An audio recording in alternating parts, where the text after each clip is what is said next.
አሀ ሰሞኑን እንዴት ነው ሚዲያው? አንዴ እስቲ አንዴ እሺ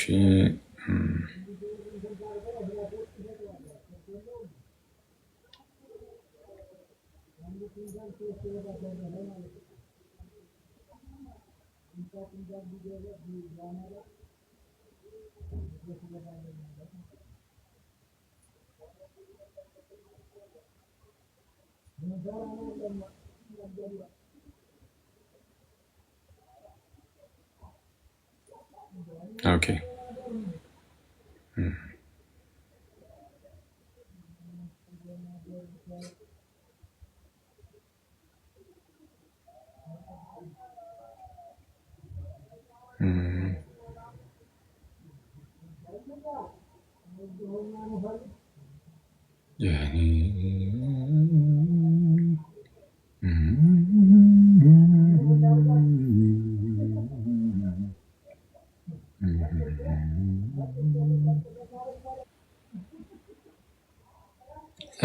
ምንድነው ያለው?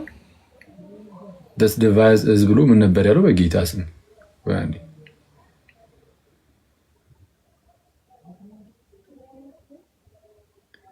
አልገባኝም። የሆነ ነገር ጽፎልኝ ነገር ነበረና ያሳየሁት አይደለማ።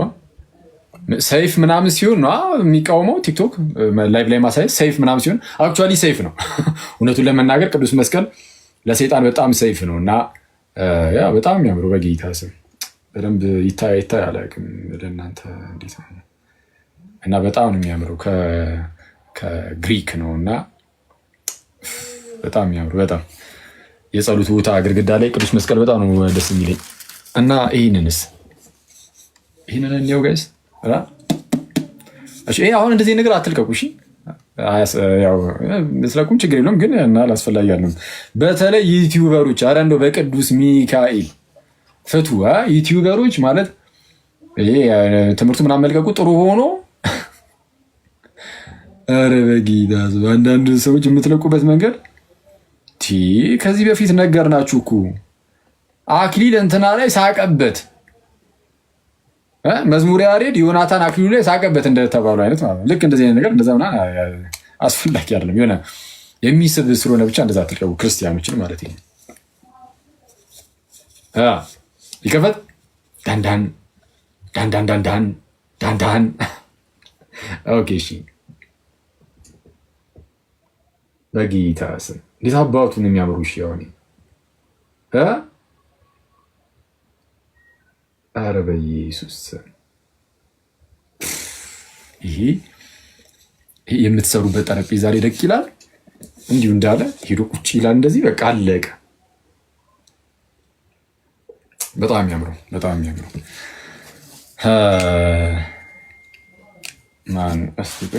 ማን ነው ቴክስት የሚያደርገው በዚህ ሰዓት? እሺ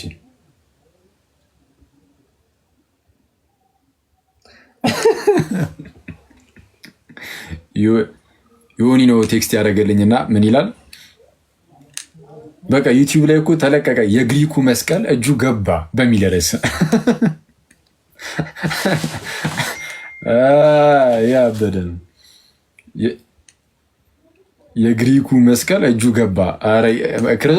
እንዲህ ብላችሁ እንዳትለቁት እንደው በቅዱስ ሚካኤል ዩቲዩበሮች ፍቱ። የምር አያስኬድም።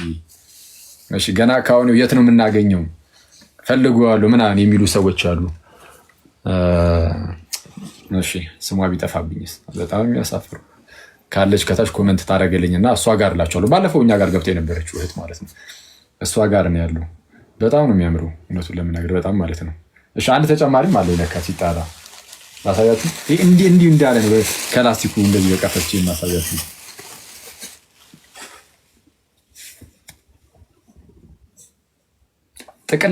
ጥቅልም በስክሮል መልክም መጥቶላል። የስ ዳንዳን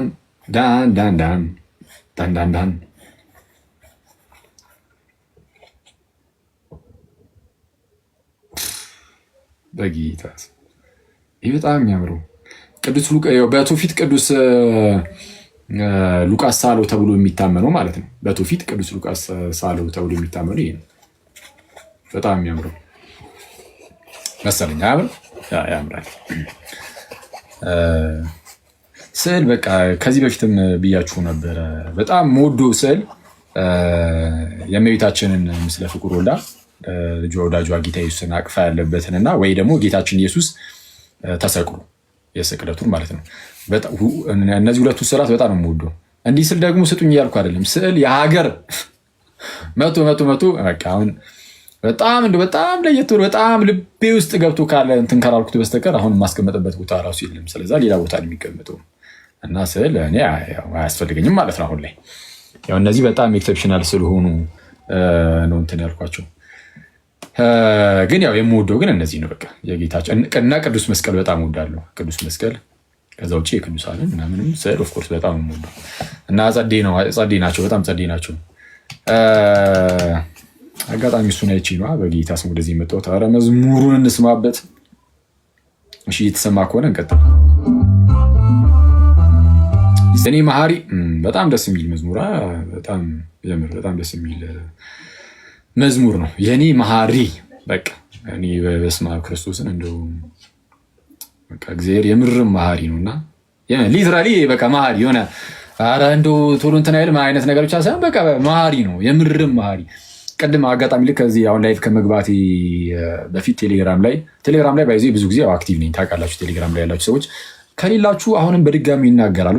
ቴሌግራም ቻናላችን ላይ ብቅ በሉ፣ ቴሌግራም ቻናል ላይ ብቅ በሉ ምናምን እና አክቲቭ ነኝ እዛ። ቶሎ የምጽፈው ምናምን ያው አጫጭር ነገር ስለሆነ የምጽፈው እና አጋጣሚ ጽፌ ነበረ ማለት ጌታችንና መድኃኒታችን ኢየሱስ ክርስቶስ ይሁን አሁን ድካም ውስጥ ምናምን ስንገባ ማለት ነው። ድካም ውስጥ ስንገባ ስንፈተን ወይ በፈተና ስንወድቅ ምናምን እና የመሳሰሉ ነገሮች ብቻ እንደ አጠቃላይ ልክ ድካም ውስጥ ስንሆን ድካሙን በቃ ያውቀዋል። የሆነ ድካማችን ምናምን ይረዳዋል፣ የገባንበትን ድካም ማለት ነው። በቃ ድካማችንን ምናምን ስንወድቅ ውድቀታችን ምናምን ነገር ያየውና የሆነ ከሩቅ ሆኖ እያየ የፈጠነ ማለት ልክ ስንወድቅ የሆነ በቃ በቁጣ ውስጥ እየሆነ ምናምን አንተ ተባራል፣ አንተ እንዲያርጋል ምናምን እያለ ዝም ብሎ የሚጽፍና እንደዛ አይደለም። ያየውና ይረዳዋል የሆነ ያንን ድካማችን ምናምን እና በጣም ቅርብ ብሎ እንደ አባት ማለት ነው። አይ ልጄ እኮ በቃ እዚህ ድካም ውስጥ ነው ያለው ብሎ እና የሚረዳ ይሆንና የሚረዳ ብቻ ግን አይደለም ድካማችን የሚረዳ የሚያውቀው ምናምን ብቻ ደግሞ ሳይሆን በድካማችን ደግሞ የሚራራልንም ጭምር ነው። በጣም የሚያስገርም ወይ በድካማችን ልክ ዕብራውያን ላይ እንደተነገረው በድካማችን ሊራራልን የማይችል ሊቀ ካህናት የለንም ያለው ጌታ ኢየሱስን ነው። በድካማችን ሊራራልን የማይችል ሊቀ ካህናት እኮ ኧረ የለንም። ስለዛ ጌታችን ኢየሱስ በድካማችን ሊራራልን የሚችል ጌታ ነው እና ሰው ይቅርታ ችለው ልቃት እኔ ራሱ ረብሸኝ እንኳን እናንተ እና ጌታችን ኢየሱስ በድካማችን ይራራልናል። ልክ አባ ዩሪ ዘጋስጫ እንደሚናገሩ የተራበ ሆድ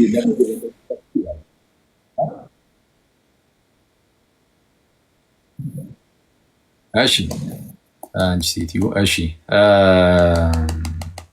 የተራበ ሆድ ለምግብ እንደሚቸኩል ይላል። ልክ የተራበ ሆድ ለምግብ እንደሚቸኩል ኧረ በቀጥታ የአዲሱ አካውንት አይደለም፣ የነበረ አካውንት ነው እና ይሄ ሁሉ ለምን ያስፈልጋል? በጌታ አያስፈልግም ነበር። እሺ ኤኒዌይስ የተራበ ሆድ ለምግብ እንደሚቸኩል ይልና አበይ ዘጋቻ ተመልከቱ ጋይስ። አሁን ልክ ሲርባችሁ ሆዳችሁ በጣም ለምግብ ይቸኩል የለ ምግብ ለመብላት ልክ ስትራቡ እንደዛ ነው።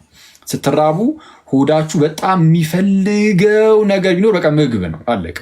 ምግብ ነው የሚታየው ሆድ ማለት ነው። የተራበ ሆድ ለምግብ እንደሚቸኩል ክርስቶስ ኢየሱስ ደግሞ ይቅር ለማለት ይቸኩላል አለ አባ ጊዮርጊስ ዘጋስጫ እና በጣም ይሄ በጣም ደስ የሚል አገላለጽ ነው። የተራበ ሆድ ለምግብ እንደሚቸኩል ክርስቶስ ይቅር ለማለት ይቸኩላል። ሚኒንግ በቃ ይሁን አሰፍስፎ ነው የሚጠብቀው ጌታ ኢየሱስ። አሰፍስፎ የሚጠብቀው ምንድን ነው ከተባለ በቃ ይቅር ለማለት ነው። ያያችሁና ምናምን ኃጢአት እየሰራችሁና ነገር አይደል እና በቃ ኃጢአታችሁን ይቅር ለማለት ኃጢአታችንን ይቅር ለማለት እንደ ክርስቶስ አሰፍስፎ የሚጠብቅ የለም። ቶሎ ብሎ በቃ የሆነ ይቅር ለማለት ነው በጣም ጓጉቶ የሚጠብቀው እና አስቡት፣ ጓጉቶ እየጠበቀ ይቅር ለማለት እኛ ግን ስንቀር ይቅር እንዳንባል ጭራሽ ፊታችንን ስናዞርበት ማለት ነው። ለምን ይመስላችኋል? አሁን እግዚአብሔር አምላክ አዳምን አዳም ወዴት ነህ ብሎ ይመጣው ማለት የት እንዳለ አቶት ነው እንዴ? አይደለም እኮ ግን አዳም በቃ ተገልጦ ወጥቶ እግዚአብሔርን ማናገር እንዲጀምር ነው። በጣም በስስት ነው የሚያየው እግዚአብሔር ፍጥረቱን በጣም በስስት ነው የሚያየው። ከዚህ በፊትም በጣም በተደጋጋሚ ምንድነው ተነጋግረናል። እንደነዚህ አይነት ነገሮች እንደነዚህ አይነት የህይወት ጉዳዮች በጣም በተደጋጋሚ መነሳት አለባቸው። አንዳንዴ ተመሳሳይ ሊሆንብን ይችላል፣ ትክክል ነው። ግን ተመሳሳይ ሆኖም ዕለት ዕለት ልናስባቸው ይገባል። ዕለት ዕለት ባሰብናቸው ቁጥር ሁሌም ትምህርት ነው የሚሆንልን ማለት እንደ አዲስ ሁሌም ትምህርት ነው የሚሆንብን። ምክንያቱም ይሄ ሁሌም ህይወት ስላለ ማለት ነው።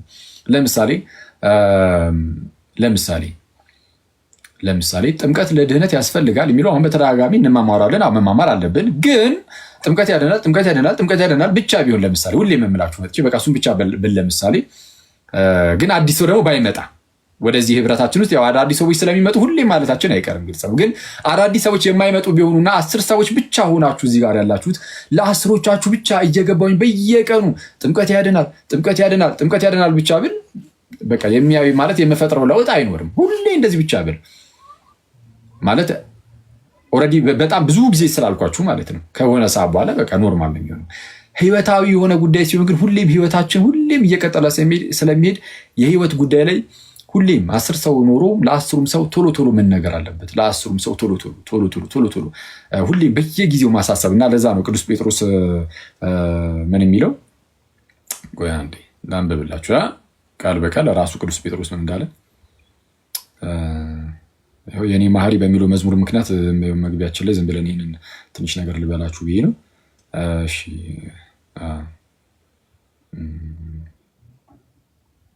አንዴ ይቅርታ ጴጥሮስ መልእክት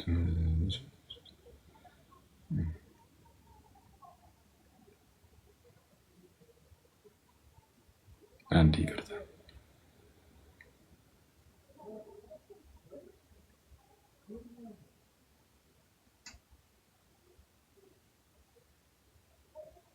አንዴ ቃል በቃል ቀጥታ እንዳነብላችሁ ነው። ከዛ ለሌላ ጊዜም ሁሌም እንድታስቡት ማለት ነው ቃሉ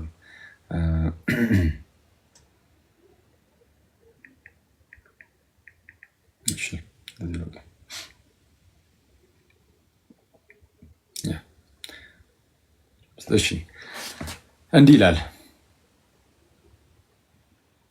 ከላይ ጀምሮ እናንብበውና ሁለተኛ የጴጥሮስ መልእክት ምዕራፍ 1 ከሰላምታውን ጀምር ከቁጥር 2 ጀምሮ እናንብብ። ከቁጥር 1 ቁጥር 2ማ ቁጥር 1 እንዳናነበው የሚከለክለን ማን ነው? አብረን እንደውም መጽሐፍ ቅዱስ አነበብን ማለት ነው። ሁለተኛ የጴጥሮስ መልእክት ምዕራፍ 1 ያው አብዛኛውን ክፍል ኦልሞስት ሁሉንም በሚባል ደረጃ በዚቹ ጋር ላንብብላችሁ በስሱ። እንዲህ ይላል። የኢየሱስ ክርስቶስ ባሪያና ሐዋርያ የሆነ ስምዖን ጴጥሮስ ያው እርሱ ስለሆነ የጻፈው መግቢያውን ምን ብሎ ጀመረ? የኢየሱስ ክርስቶስ ባሪያና ሐዋርያ የሆነ ስምዖን ጴጥሮስ በአምላካችንና በመድኃኒታችን በኢየሱስ ክርስቶስ ጽድቅ ካገኘነው ጋር የተካከለ የክብር እምነትን ላገኙ በማን በአምላካችንና በመድኃኒታችን በኢየሱስ ክርስቶስ ጌታችን ኢየሱስ ምን ብሎ ተገለጸ? አምላካችንና መድኃኒታችን። እሺ ቁጥር 2 የመለኮቱ ኃይል በገዛ ክብሩና በበጎነቱ የጠራንን በማወቅ ለሕይወትና እግዚአብሔርንም ለመምሰል የሚሆነውን ነገር ሁሉ ስለሰጠን በእግዚአብሔርና በጌታችን በኢየሱስ እውቀት ጸጋና ሰላም ይብዛላችሁ ብሎ ይጀምራል።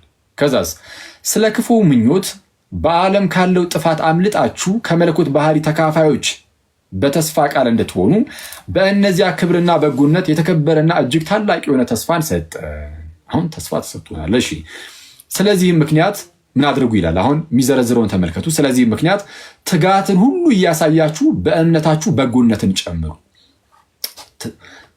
ትጋትን ሁሉ እያሳያችሁ እሺ በእምነታችሁ ምንን ጨምሩ? በጎነትን፣ በበጎነት እውቀትን፣ በእውቀትም ራስን መግዛት፣ ራስንም በመግዛት መጽናትን፣ በመጽናትም እግዚአብሔርን መምሰል፣ እግዚአብሔርንም በመምሰል የወንድማማችን መዋደድ፣ በወንድማማችን መዋደድ ፍቅርን ጨምሩ። እነዚህ ነገሮች ለእናንተ ሆነው ቢበዙ፣ እነዚህ ነገሮች ከላይ ያሉት ነገሮች ማለት ነው፣ ለእናንተ ሆነው ቢበዙ ምን ይሆናል?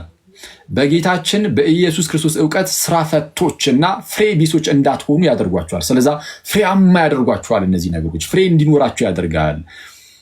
ስለዚህ እነዚህ ነገሮች የሌሉት ዕውር ነውና በቅርብም ያለውን ብቻ ያያል የቀድሞውንም ኃጢአቱን መንጻት ረስቷል። ስለዚህ ወንድሞች ሆይ መጠራታችሁንና መመረጣችሁን ታጸኑ ዘንድ ከፊት ይልቅ ትጉ፣ እነዚህን ብታደርጉ ከቶ አትሰናከሉም ይላል። አሁን ከሌላ ቤተ እምነት ሰዎችን መጥራት አንድ ነገር ነው አይደለ? ከሌላ ቤተ እምነት ሰዎችን ወደ ክርስቶስ መጥራት ወይም ወደ ጌታ ቤተክርስቲያን እየጠሩ መጨመር ይህ ትልቅ ነገር ነው። እነዛን ሰዎች ያድናቸዋል። አለቀ አይደለ? ከጥፋት አምልጠው ወደ እግዚአብሔር መንግስት ይጨመራሉ። አሁን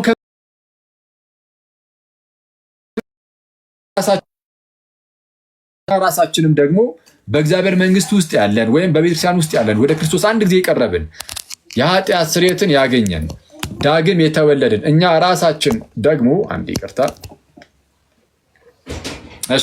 ያገኘን እኛ ራሳችን ደግሞ ፍሬ ቢሶች ሆነን መቅረት የለብንም ነው። ስለዚህ መጠራታችንና መመረጣችንን እናጸና ዘንድ ከፊት ይልቅ መትጋት እንዳለብን ቅዱስ ጴጥሮስ በግልጽ ይናገራል። ምን አለ? ስለዚህ ወንድሞች ሆይ መጠራታችሁንና መመረጣችሁን ታጸኑ ዘንድ ከፊት ይልቅ ትጉ፣ እነዚህም ብታደርጉ ከቶ አትሰናከሉምና እንዲሁ ወደ ዘላለሙ ወደ ጌታችንና መድኃኒታችን ወደ ኢየሱስ መንግስት መግባት በሙላት ይሰጣችኋልና። እንዲህ ካደረጋችሁ ወደ መድኃኒታችንና ወደ ጌታችን ወደ ኢየሱስ ክርስቶስ መንግስት መግባት በሙላት ይሰጣችኋል። አይተዋል። በሙላት መግባት ደግሞ የሚሰጠን ጊዜ ደግሞ ይመጣል። አሁን በቃ በሙላት ገብተን አልቆ አልጨረስን በቃ ምንም ነገር የለም ማለት አይደለም። ከእግዚአብሔር መንግስት ልንጎድል እንችላለን ጋይስ። ማለት የምንኖርባት ጊዜ በጣም አጭር ናት። ነገ እንደማንሞት ዋስትና እንኳን የለንም።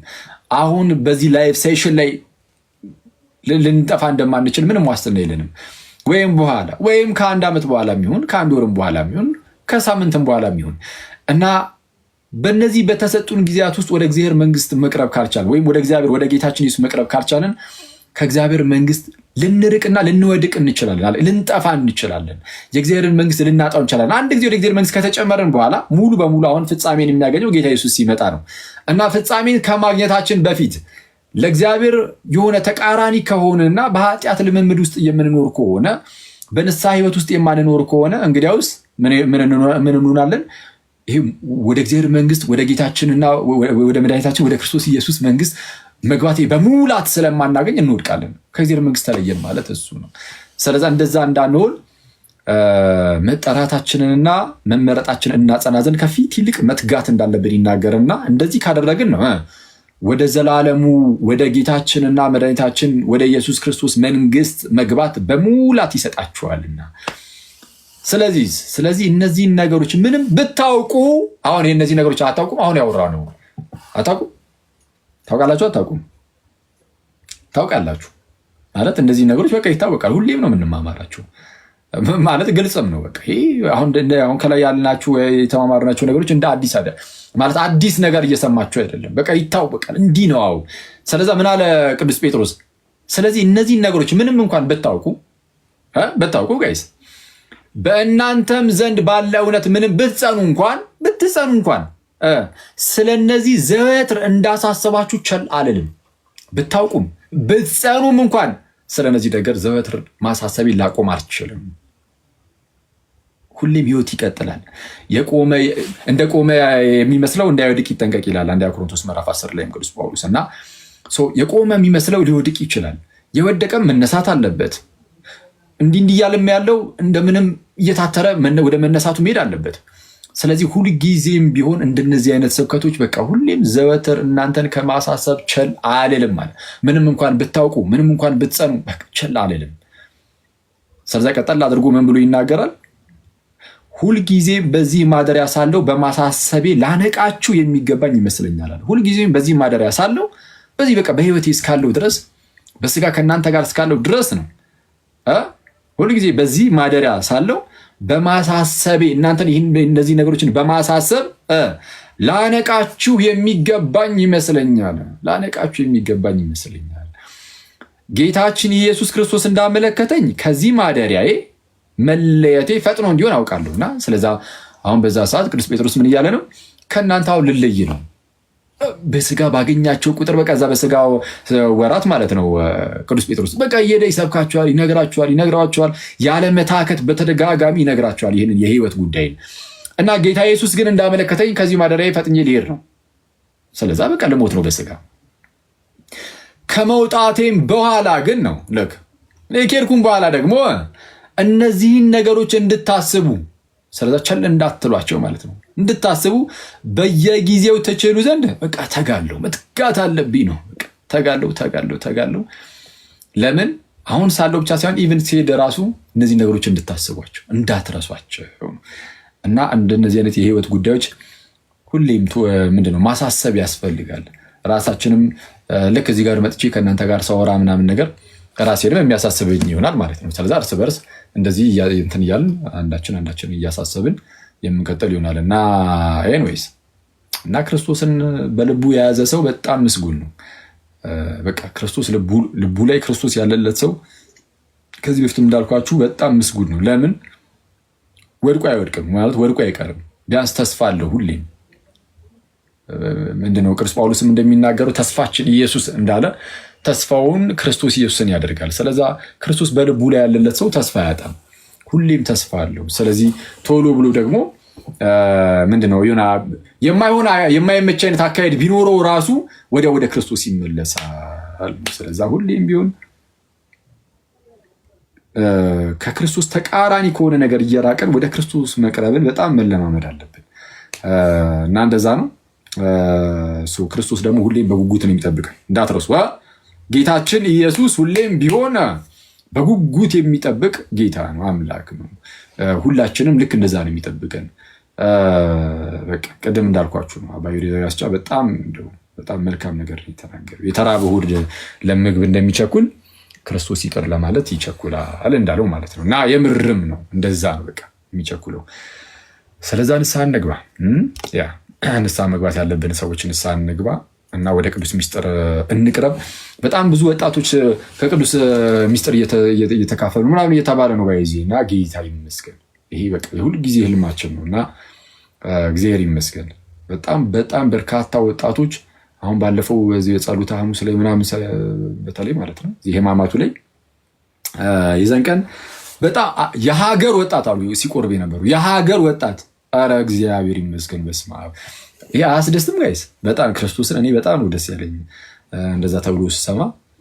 በጣም አሪፍ ነው። እግዚአብሔር እንግዲህ ካስተማረን እና ወደ ቅዱስ ሚስጥር እንድንቀርብ ደግሞ እንደዚህ ካነሳሳን በጣም ይሄ በቃ ትልቅ መንገድ ሰው ወደ ቅዱስ ቁርባን የሚሄድበት መንገድ በቃ እሱ በጣም ትልቅ ነገር ነው እና እግዚአብሔር ይመስገንና በጣም ብዙ ወጣቶች እና ብዙ ጊዜ በፊት የሚቆርቡት ህፃናትና አዛውንቶች ብቻ ነበሩ። አሁን የሀገር ወጣት አሉ፣ የሀገር ወጣት የሚቆርቡ እና ጌታ ደግሞ አሁን አብዝቶ ይርዳን፣ ሁሉን ይርዳ። ሁላችን ክርስቲያን ወንድም እህቶችን እርስ በርስ እንጸልይ። ስንጸልይ ምናምን ማሰብ ክርስቲያን ወንድም እህቶችን ሁሉ ጌታን መውደድን እንዲሰጥ ማለት እርሱን መውደድን እንዲሰጣቸው ለክርስቲያን ወንድም እህቶቻችን ማለት ስለራሳችን ለምሳሌ ጌታ አንተን መውደድን አንተን ማፍቀርን ስጠኝ፣ አንተን ማክበርን አንተን መፍራትን ጭምር ስጠኝ ብለን ልንጸልይ እንችላለን አይደል? አንተን መውደድን አንተን ማፍቀርን ስጠኝ ማለት ክርስቶስን እንድንወደው ማለት በደንብ እንድንወደው እንድናፈቅረው ጌታዊ እንደዛ አድርገኝ። አንተን በጣም መውደድ እፈልጋለሁ፣ ማፍቀር እፈልጋለሁ፣ እኔ ግን ደካማ ነኝ። ይህንን ማድረግ የምትችለው አንተ ነህ ጌታዊ። ስለዛ በቅዱሱ መንፈስ አማካኝነት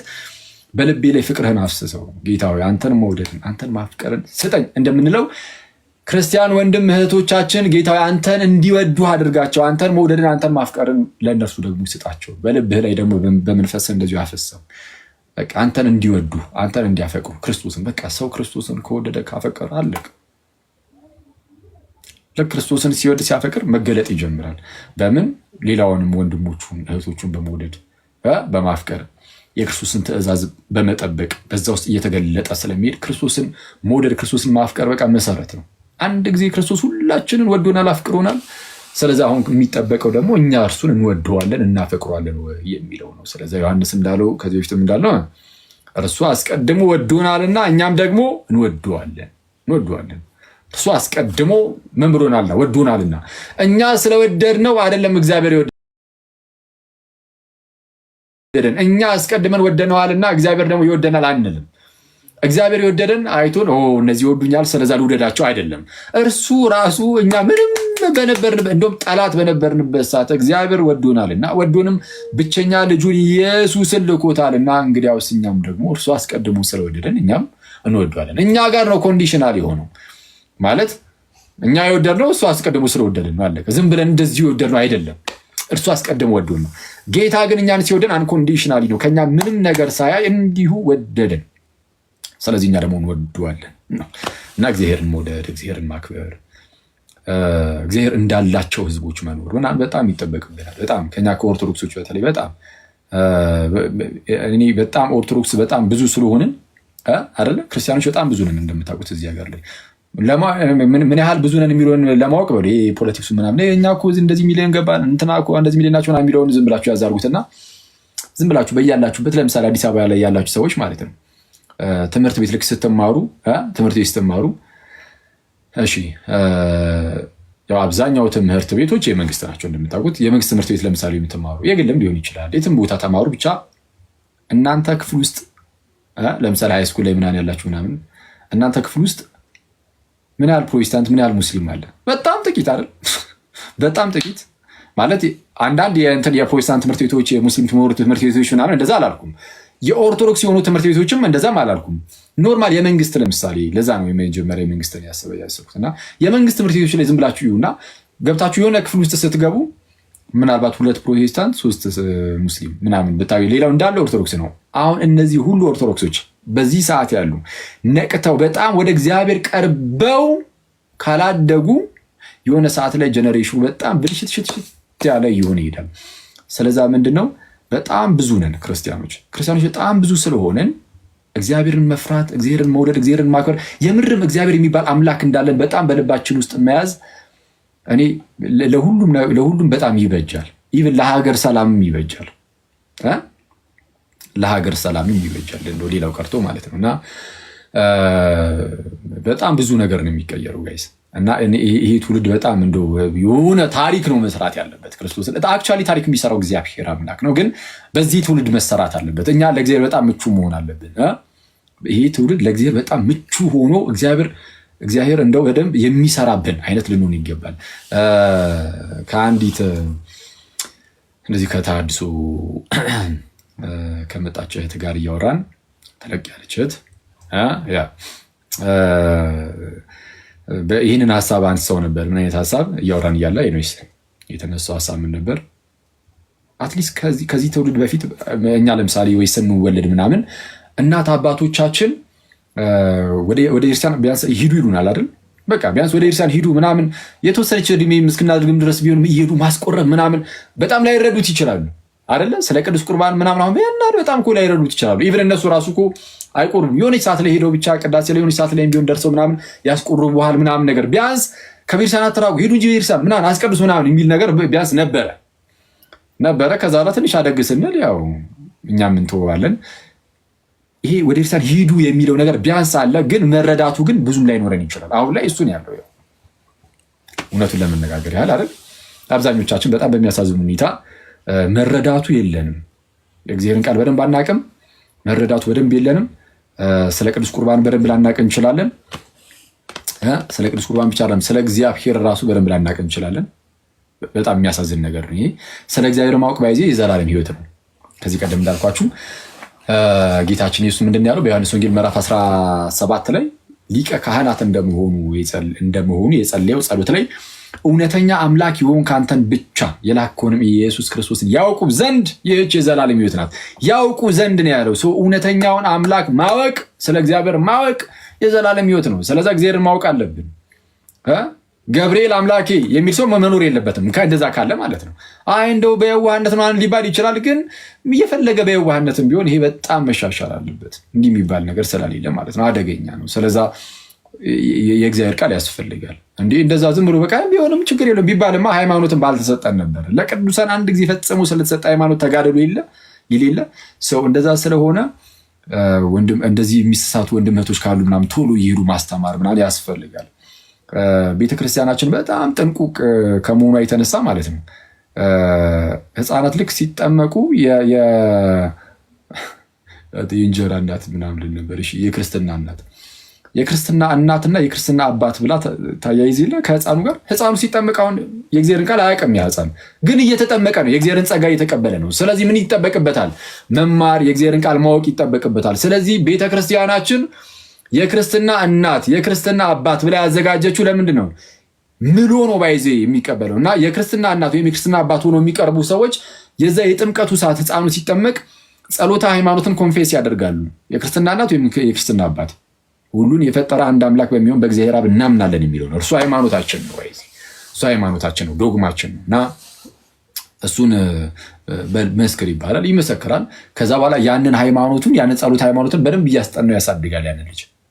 ወይም በእኛ ሀገር አምስቱ አዕማደ ምስጢራት ብለን እንጠራቸውን ምናምን እነሱን በደንብ እያስተማረ እንዲያሳድግ። ግን ምን ያደርጋል? ቤተክርስቲያኒቱ በጣም የኛ ቤተክርስቲያን በጣም ጥንቁቅ ሆና በጣም ውብ ሆና እንዲህ ያለ ነገርን ሰጣን። ግን እኛ ይህንን ስርዓቱን በአንድም በሌላ ምክንያት መዛመጃ ብቻ አደረግነው። ማለት ልትዛመድበት ችግር የለም ተዛመድበት፣ ግን መዛመጃ ብቻ ግን አይደለም። ቁም ነገሩ ያን የዛ ህፃን ልጅ ላይ ኃላፊነት አለብኝ።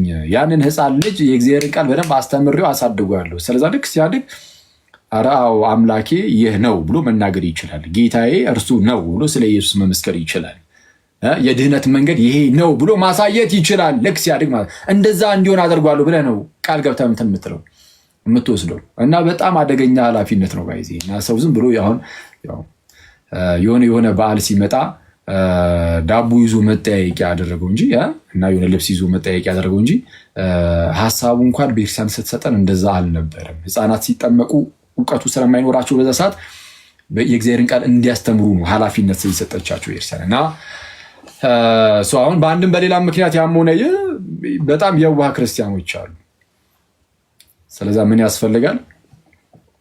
በደንብ መሰራት አለበት፣ በደንብ ማስተማር ምናምን። ከዛ በኋላ አስቡት ያ ሁሉ ሰው እየተማረ እየነቃ ወደ ቅዱስ ቁርባን ሲቀርብ በቃ ይሄ በራሱ ለሀገርም ብለሲንግ ምንም ሆነ ምን በቃ ቢያንስ ይሄ እና ቅድም ይቅርታ በጣም ይቅርታ ረስቼው እና ቢያንስ አሁን ያ መረዳቱ ምናምን ሳይኖረን በቃ ብዙ ሰው እንደዛ መጥቶ ሊሆን ይችላል፣ መረዳቱ ሳይኖረው ማለት ነው። ግን ቤተሰቦቹ ሂድ እያሉ ቤተክርስቲያን በቃ ልከውት ከሆነ ሰዓት በኋላ ግን መረዳቱ ስለሌለ ምን እየሆንን ሄድን? አሁን በዚህ ጀኔሬሽን በቃ ከቤተክርስቲያን እየራቅን ሄድን። ስለዛ ቅዳሴም ሳንሄድ እንቀራለን፣ መረዳቱም የለንም።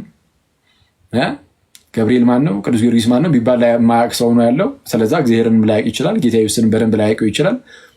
ስለዛ ምንድነው ስርዓት ብቻ እያከበረ በቃ የለም በቃ የሆነ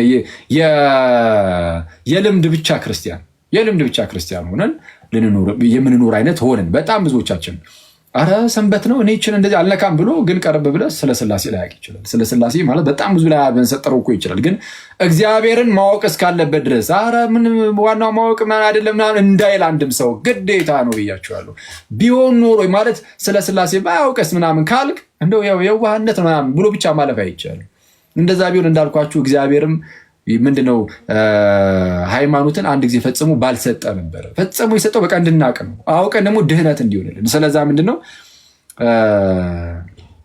ስላሴን ማወቅ፣ ጌታ ኢየሱስን ማወቅ። ጌታ ኢየሱስን ብዬ የተናገሩት በስጋ ስለተገለጠ እሱ ማለት ነው። የድህነት መንገድን ማወቅ፣ ነገረ ቤተክርስቲያን መረዳት፣ የቅዱሳንን ህብረት ማወቅ፣ እሱን በጣም መረዳት ይፈልጋል እና አሁን ላይ ግን እሱ ሁሉ ነገር ሳያውቀው ሰው በቃ ሰንበትን እኮ አክብራለሁ እንደዚህ ያረ እንድች ነገር አልነካም ይለና ማለት ነው። ግን ይሁን ሁሉ ነገር ግን ይስተዋል። ይሄ በጣም አደገኛ ነው። ከዛ በኋላ እሱ የሚወልዳቸው ልጆች ደግሞ ምን ይሆኑ የሚሆኑት አስባችሁታል? ገይዝ ከኢርሳን እየራቀ ከማስቀደስ ጭራሽ ወተን የምንወልዳቸው ልጆች ደግሞ አስቡት። አሁን ብዙ ሰው አሁን ማለት ነው እንግዲህ አሁን ተሻሽሎ ሊሆን ይችላል እንጂ ልጁን እንኳን በስነስርዓት እየሄደ የሚያቆርብ እንኳን ሰው ደግሞ እየጠፋ መጣ አይደለ? እንደዛ የሆነ መጥቶ ነበር። አሁን የተሻሻለ ሊሆን ይችላል። ግን አስባችሁታል? ቀጣዩ ትውልድ ደግሞ ጭራሽ ቆርቦም አያድግም። የሆነ አንዴ ይቆርባል ዘን የተወሰነች ቀናት ምናምን ከዛ በኋላ ያልፍበታል። ከዛ ሂድና አስቀድስም ራሱ አይባልም። ሂዱን እንጂ አስቀድሱ ምናምን። ወላጆች ልጆቻቸውን እየወሰዱ ምናምን አያስቀድሱም። በእንደዚህ ሁኔታ ውስጥ ካደጉ እነዛ ሰዎች ጣፋንታቸው ወይ ኤቲስት የመሆን ምናምን ነው፣ ቀስ ብሎ ማለት ነው፣ ወይ ሌላ ቤተ እምነት የመግባት። ከዛ ኖርማል ኦርቶዶክስ ቢሆኑም ዝም ብሎ በቃ የኤቲስት አይነት ኦርቶዶክሶች፣ ምንም ጉዳያቸው ያልሆነ አይነት ኦርቶዶክሶች። ከዛ በኋላ እነሱ የሚወልዷቸው ደግሞ ምን ሊሆኑ ነው? እንዲህ እያሰባችሁ ስትሄዱ ከፊታችን የሚመጣው ድቅድቅ የሆነ ጨለማ በጣም ግልጽ ብሎ ነው የሚታየው። ስለዛ ምንድን ነው የሚያስፈልገው ከተባለ የቀጣዩን የክርስቲያናችንን ህልውናን የሚያስቀጥለው ጌታ ኢየሱስ ነው ይታወቃል። ግን በጣም ብሩህ የሆነ ነገር እንዳልፍ እኛ መስራት አለብን።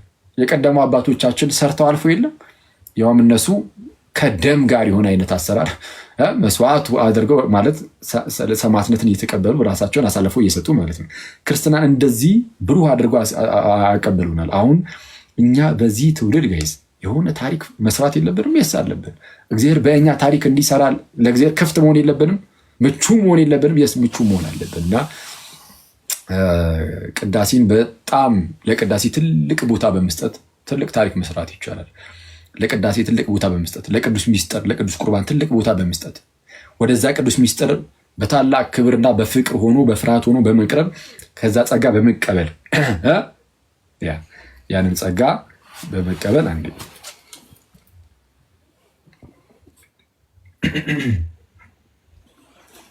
እና የእግዚአብሔርን ጸጋ ከዛ ከቅዱስ ሚስጥር በመቀበል ራሳችን በርን በማጽናት አስቡት። አሁን ላይ ወጣት ሆኖ ከቅዱስ ሚስጥር የሚሳተፍ ሰው ካለ የሚወልደውን ልጅ አስባችሁታል? ገና እኔ አሁን ላይ ቅዱስ ቁርባን የሚቀበል ወጣት ካለ ስለሚወልደው ልጅ ሲያስብ በቅዱስ አድርጎ እንደሚያሳድገው ነው ሊያስብ የሚችለው። ይሳካለትም አይሳካለትም ጌታ እንግዲህ በረዳው ልክ ነው የሚሆነው፣ የጌታ ፍቃድ ነው የሚሆነው። ግን የሚያስበው ግን አሁን ላይ የሚቆርብ አንድ ወጣት ስለ ልጁ የሚያስብ ከሆነ የሚያስበው እንደው ልጄ ከዛ በኋላ ፓይለት ሆኖ ዶክተር ሆኖ ምናምን ብቻ አይደለም የምትቆርቡ ሰዎች ያው ታውቁታላችሁ። ያው መቼስ ልጅን ቅዱስ የሆነ ልጅም ይመጣል ብላችሁ ነው የምታስቡት አይደል? አዎ በቃ ልጃችሁ ዶክተር የሚሆን ፓይለት የሚሆን ምንም ይሁን ግን ቅዱስ የሆነ ስለዚህ ቅዱሳን የሆኑ ልጆች እንዲመጡ ማሰብ እንጀምራለን። አይተዋል። ያኔ በዛ ውስጥ በጣም የተባረከ ትውልድ ይመጣል። ስለዛ ቤተክርስቲያናችን በደንብ እያበበች ትሄዳለች። ቤተክርስቲያናችን የምታበበው በቅዱስ ቁርባን ውስጥ ብቻ ነው። ትምህርት ስለተሰጠ ምናምን ብቻ ነው አይደለም። ትምህርቱ ፍሬያማ ሆኖ ሰዎች ሁሉ ወደ ቅዱስ ቁርባን መጉረፍ ሲጀምሩ ቤተክርስቲያን ያኔ በደንብ ታብባለች። ግን ቅዳሴ ተወጡ፣ መስዋዕቱ ቀርቦ ቅዱስ ቁርባኑ የጌታችን የኢየሱስ ክርስቶስ ስጋና ደም ቀርቦ የሚበላው አቶ ወጣት በተለይ ማለት ነው አቶ ዝም ብሎ ለህፃናትና ለአዛውንት ብቻ ተሰጥቶ ሲመለስ በጣም እሱ ያሳዝናል ክርስቶስን። እና እንደዛ ሆኖ ቤተክርስቲያን አታድግም በተአምር መቼም። ስለዛ የምንቀይረው የቱን ይሆናል ማለት ነው? እያንዳንዳቸው በህይወታችን ውስጥ በዙሪያችን ባሉት ውስጥ በየሚዲያውም በየምኑም ቅዱስ ቁርባን ላይ ያለንን ምልከታ ከዛን ሁላችንም ቆራቢ ስንሆን ቤተክርስቲያኖች አብያተ ክርስቲያናት ሁሉ በቆራቢዎች መሙላት ሲጀምሩ የሚቆርብ ሰው ክፋት አያስብም። ክፋት እንኳን ወደ ጭንቅላቱ ቢመጣ ቶሎ መንፈስ ቅዱስ ስለሚወቅሰው ቶሎ ብሎ ከክፋቱ ይመለሳል። ስለዛ ከክፋት የራቀ በጣም ውብ የሆነ ስታዩት ራሱ የሚያሳሳ አይነት ትውልድ ደግሞ መምጣት ይጀምራል። አሁን እኛ በቃ ዝም ብለን እንደዚሁ እንዲያልን አይደለም የተወሰነ የምንፍጨረጨርም ከመፍጨርጨር እየዘለለ ላይ ኖረን ይችላል። ግን ቀስ በቀስ ግን በደንብ እንትንልና በደንብ እኛ እየተሰራ እንሄድና ይሄ ከመጣንበት ሁኔታ አንጻር ምናምንም እኛ አሁን ድካም ውስጥ ምናምን ብዙ ጊዜ የመውደቅ ነው የሚታይብን። እንፍጨርጨር የምንል ሰዎችም ያው የመጣንበት የህይወት ጉዟችን ዝም ብሎ ዝገት ስለነበረ እንደዛ ማለት ነው። ግን ቀጣዩ የሚመጣው የኛ ልጆቻችን ግን ሲመጡ ግን ገና ከጅምሩም ጥርት ያለ ነገር እየያዙ ስለሚሄዱ በጌታ እና እኔ የቀጣዩን ትውልድ ጌታ በጣም እንዲያሳየን ነው እና በጣም ብሩህ አድርጉት ማለት ነው። እንደዛ እንዲሆን ግን እርስ በእርስ በጣም መዋደድና መፋቀር አለብን። እንደዚህ በተንኮል አለመሙላት፣ በትዕቢት አለመሙላት፣ ትሁት ሆኖ ፍጹም በሆነ በወንድማማዊ ፍቅር እርስ በእርስ እየተሳሰበ በቃ ያንን እያሰበ በደንብ መስራት። በዚህ ውስጥ ደግሞ ክርስቶስ ካልረዳን መቼም አይረዳንም ማለት ነው። በቃ የምርም ክርስቶስ የለም ያስብላል። እንዲህ ለማድረግ ዊዝ ጉድ ኢንቴንሽን ከተነሳን የሆነ ነገር ልናደርግ ስንል የሆነ ኢል ኢንቴንሽን እንዳንሆን እንጂ በእንደዚህ አይነት ኢንቴንሽን ብንነሳ እግዚአብሔርን ወደነው አፍቀረነው ብንል በስመ አብ በእምነት ብቻ መነሳት በቃ እግዚአብሔር ይሰራዋል። እርግጠኛ ሆነን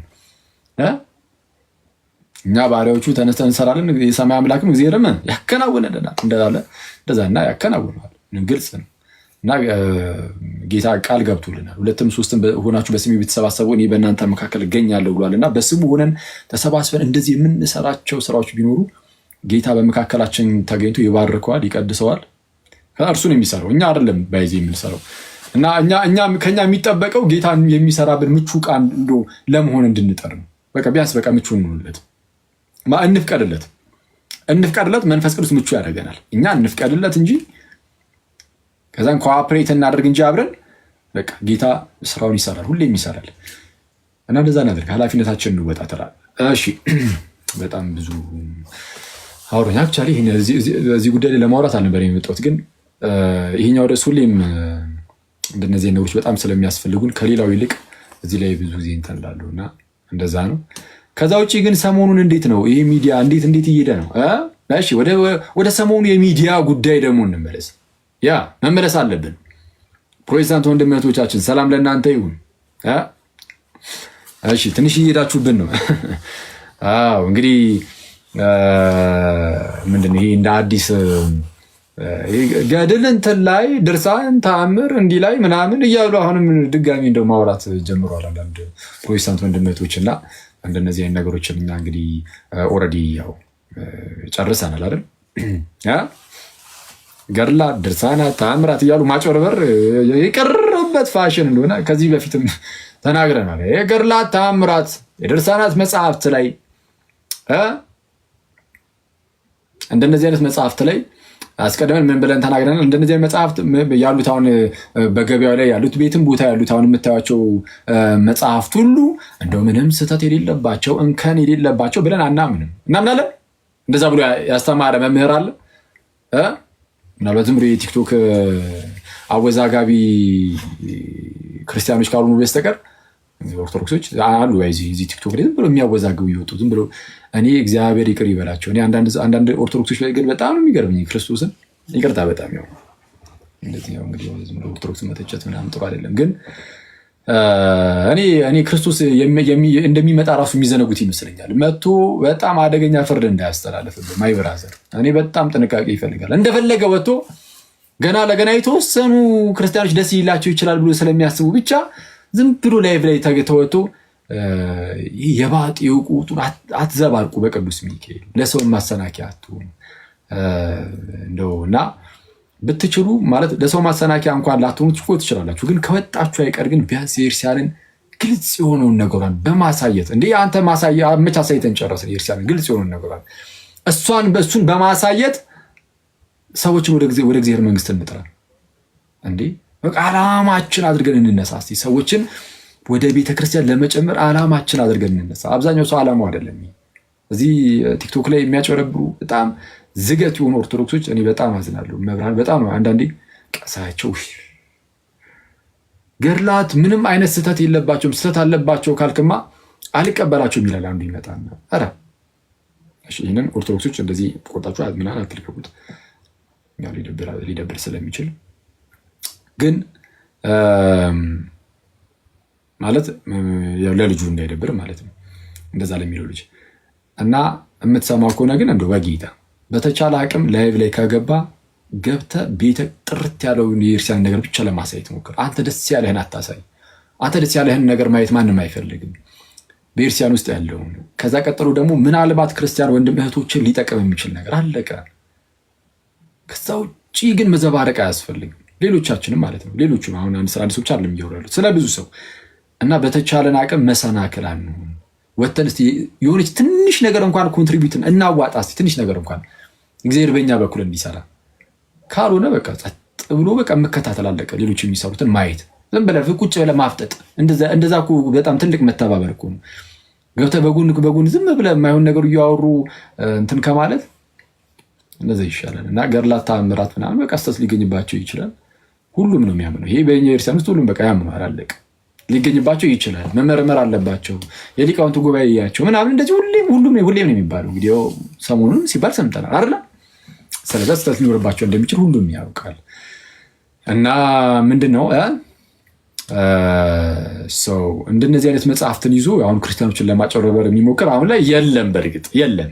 አሁን እየተደረገ ያለው ምንድነው? ፕሮቴስታንቱ ወደ ክርስትና እየፈለሰ ስለሆነ እኔ ደግሞ አለው እየፈለሰ ስለሆነ ከፕሮቴስታንት ወደ ክርስትና የሚወጡ በጣም ብዙዎች አሉ አሁን ላይ። እና ይህንን ነገር ማስቆም የሚችሉት አንዳንድ ፕሮቴስታንት ወንድሞች በምን መልኩ ነው? አንዳንድ ፕሮቴስታንት ወንድሞች ገድል ላይ እኮ እንዲህ የሚል አለ፣ ተአምር ላይ እኮ እንዲህ የሚል አለ።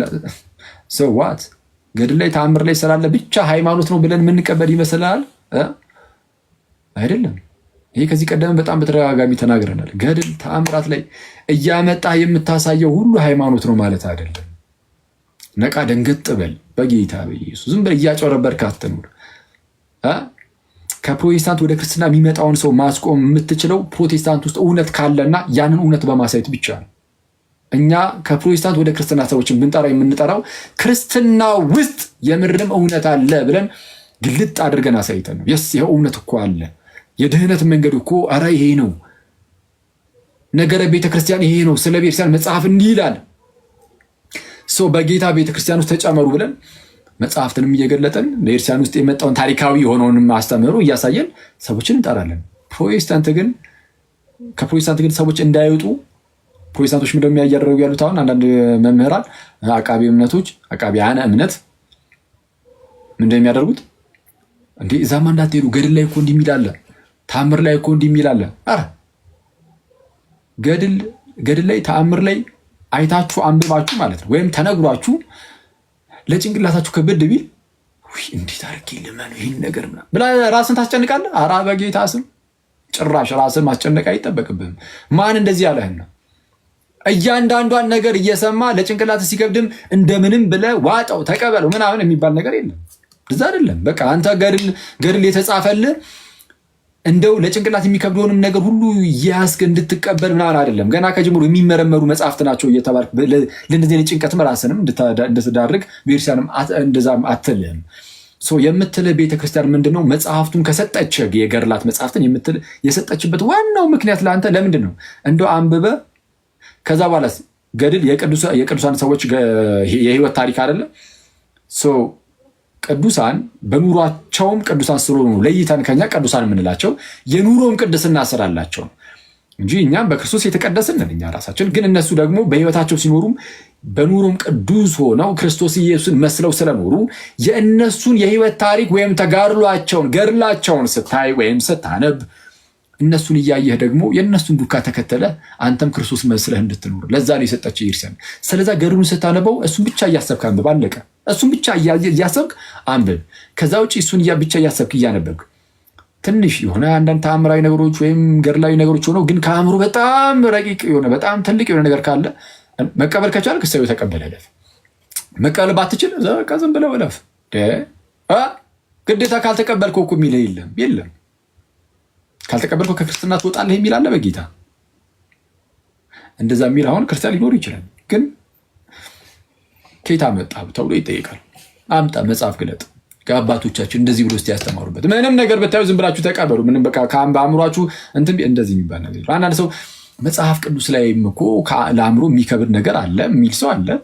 ትክክል ነው። መጽሐፍ ቅዱስ ላይ ለአእምሮ የሚከብድ ነገር አለ። ቢያንስ መጽሐፍ ቅዱስ እርግጠኛ የሆነ እስትንፋሰ እግዚአብሔር ነው ማለት የእግዚአብሔር ቃል ነው። እርግጠኛ የሆነ የእግዚአብሔር ቃል ወይም እስትንፋሰ እግዚአብሔር ማለት ምን ማለት ነው? ከሌሎች መጽሐፍት ሁሉ ይለያል አጻጻፉ። እንዴት ጸሐፊያኑ ራሱ ሲጽፉ በምን መልኩ ይጽፉ እንደነበረ ራሱ አናቅ ማለት እንዴት አይነት መገለጥ እንደሆነ የእግዚአብሔር መገለጥ እንዳለ ሐሳቡን የሚሰጣቸው እግዚአብሔር እንደሆነ ከእግዚአብሔር እንደሆነ የሐሳብ ሲጽፉ የሐሳብ ከመንፈስ ቅዱስ እንደሆነ እኮ እናውቃለን። ግን በምን መልኩ ራሱ እንደሆነ በማንረዳው ደረጃ የእግዚአብሔር ቃል መጽሐፍ ቅዱስ ከየትኛውም መጽሐፍ ጋር አይነጻጸር፣ ንጽጽር ላይ አይቀርብም። መጽሐፍ ቅዱስ ላይ እንዲህ ስለሆነ እዚህ ላይ እንዲናደርግ ብቻ ብለን እንደዚሁ የምናጥረው አይደለም። ግን ለንጽጽር በአንድም በሌላ ምክንያት የምናስቀምጣቸው ነገሮች ኦፍኮርስ ይኖራሉ። አንዳንድ መምህራን ሲሰጡ እናያለን። ይኸው መጽሐፍ ቅዱስ ላይ እኮ እንዲህ ይላል ምናምን፣ ትክክል ነው፣ ጥሩ ነው። ግን መጽሐፍ ቅዱስ ላይ እንደዛ ስለምንቀበል ከአእምሯችን በላይ ስለሆነ የሚሆኑ ነገሮችን መጽሐፍ ቅዱስ ላይ እንደምንቀበል ሁሉ ገድል ላይም የምናያቸውን ከአእምሮ በላይ የሚሆኑትን ነገሮች ሁሉ የግዴታ ተቀብሉ ብሎ ግን እንደዛ አናስገድድም። ከተቀበል ያንን ነገር አስበ መጽሐፍ ቅዱስ ላይ ያለውን ይሄ ከአእምሮ በላይ የሆነውን ነገር እያሰብክ አራው ለእግዚአብሔር የሚሳነው ነገር የለም እያልክ ብትቀበል እሱ ትልቅ ነገር ነው። ገድላት ላይ ያለውንም ማለት ነው ለእግዚአብሔር የሚሳነው ነገር የለም ብለህ ብትቀበል በጣም ትልቅ ነገር ነው። ስለዚህ እምነትህን ያደረከው በቃ እግዚአብሔር ላይ ነው። ኦኬ እግዚአብሔር ይችላል የሚለው ላይ ግን ደግሞ በአንድም በሌላ ማይታው ደግሞ ይሄ ነገር እንደው ካልክ በቃ በለውና በቃ ዝም ብለህ በቃ ሳትቀበለው ሳታምነው ዝም ብለህ እለፈው። አለቀ። ዝም ብለህ ዝም ብለህ እለፈው። አለቀ። አሁን እንደዚህ ከሆነ ገድላት ተአምራት ላይ በዚህ መልኩ ከሆነ የምንረዳው የትኛው ጀግና ነው አሁን ገድል ምናምን ከፍቶ እንደዚህ ገድል ላይ እኮ እንዲህ ይላል ብሎ ሊያስት ይችላል? አያስችልም። በቃ አንተን አያስትህም። አይደለም አንተን ልባም ፕሮቴስታንት ወንድመቶቻችንን ወደ ጌታ ኢየሱስ ከመምጣት ወይም ደግሞ ወደ ክርስቲያን ከመምጣት ክርስቶስን ሊያውቁት ይችላሉ። በይዜ ፕሮቴስታንቶች ሙሉ በሙሉ ከክርስቲያን ውጭ ናቸው። ኦፍኮርስ በቃ ከጌታ ተነጥለዋል። ግን ከጌታ ርቀዋል ማለት ግን ምክንያቱም የጌታ ቤተክርስቲያን ውስጥ ስለሌሉ ከዛ አንጻር ነው ከጌታ ርቀዋል የምለው። በይዜ ያ ማለት ግን በፕሮቴስታንት ውስጥ አንዳቸውም እንኳን እንደው በቃ የምርም በቃ እንደው ክርስቶስን አይጠሩትም ምናምን ማለት አይደለም። በምስኪን በጣም በየዋህ ልብ ሆነው ክርስቶስን የሚማጸኑ ሰዎች አሉ እና ክርስቶስ ደግሞ የምርም የሚሰማቸውና ሰምቷቸው ደግሞ ግን ወደ ቤተክርስቲያን የሚያመጣቸው ይኖራሉ። የምርም ሰምቷቸው ክርስቶስ በንጹህ ልብ ሆነው የሚያደርጉ ዝም ብሎ የእግዚአብሔር ቃል በደንብ ተነግሯቸው አልሰማም ብሎ ልባቸውን ድንድን አድርገው አረ የመዳን መንገድ ክርስቶስ ያስተማረው ይህን ነው። ለምሳሌ ጥምቀቱ፣ ቅዱስ ቁርባኑ ምናምን ብለህ አሳይተው በግልጽ እኮ አስተምረው አሳይተው ግን ልቡን ድንድን ያደረገ እሱ ተው በቃ አለቀ። ልቡን ያደነደነ ነው። ጌታ ልቡን ይክፈትለት። ያ አደገኛ ነው። ክርስቶስን ያገኘዋል ማለት ዝም ብሎ ይሄ ከክርስቶስ ጋር እየኖረ ነው ማለት አይደለም። እንደዚህ አይነት ሰው እና ከክርስቶስ ጋር ግንኙነት አለውም ጭራሽ ሊባል አይችልም እንደዚህ አይነት ሰው። ይህን እርግጠኛ ነኝ ብዬ አስባለሁ። እንግዲህ ጌታ ያውቃል። ከዛ ውጭ ግን በግልጽ እንደዚህ ሳታስተምሯቸው ሳናስተምራቸው ሳናሳያቸው ምናምን በቃ በዋህነት እንደዚህ የሚኖሩ ግን ሚስኪኖች ደግሞ ይኖራሉ። ሚስኪን ፕሮቴስታንት ወንድሞች በቃ ክርስቶስን የሚጣሩ ምናምን እና እንደነዚህ አይነት ሰዎች ምናልባትም ክርስቶስ የምርም ይሰማቸው ይሆናል እና ይሰማቸውና ወደ ራሱ ግን ይስባቸዋል። እንደነዚህ አይነት ሰዎች በቃ ይመጣሉ። አሁን የምርም ክርስቶስ እየሰማቸው ያሉ ሰዎች ምናምን ከሆኑ በቃ እርግጠኛ ሆኜ የምነግራችሁ ክርስቶስ ይህንን ነገር ያደርግላቸዋል። የቱን መንገዱን ያሳያቸዋል።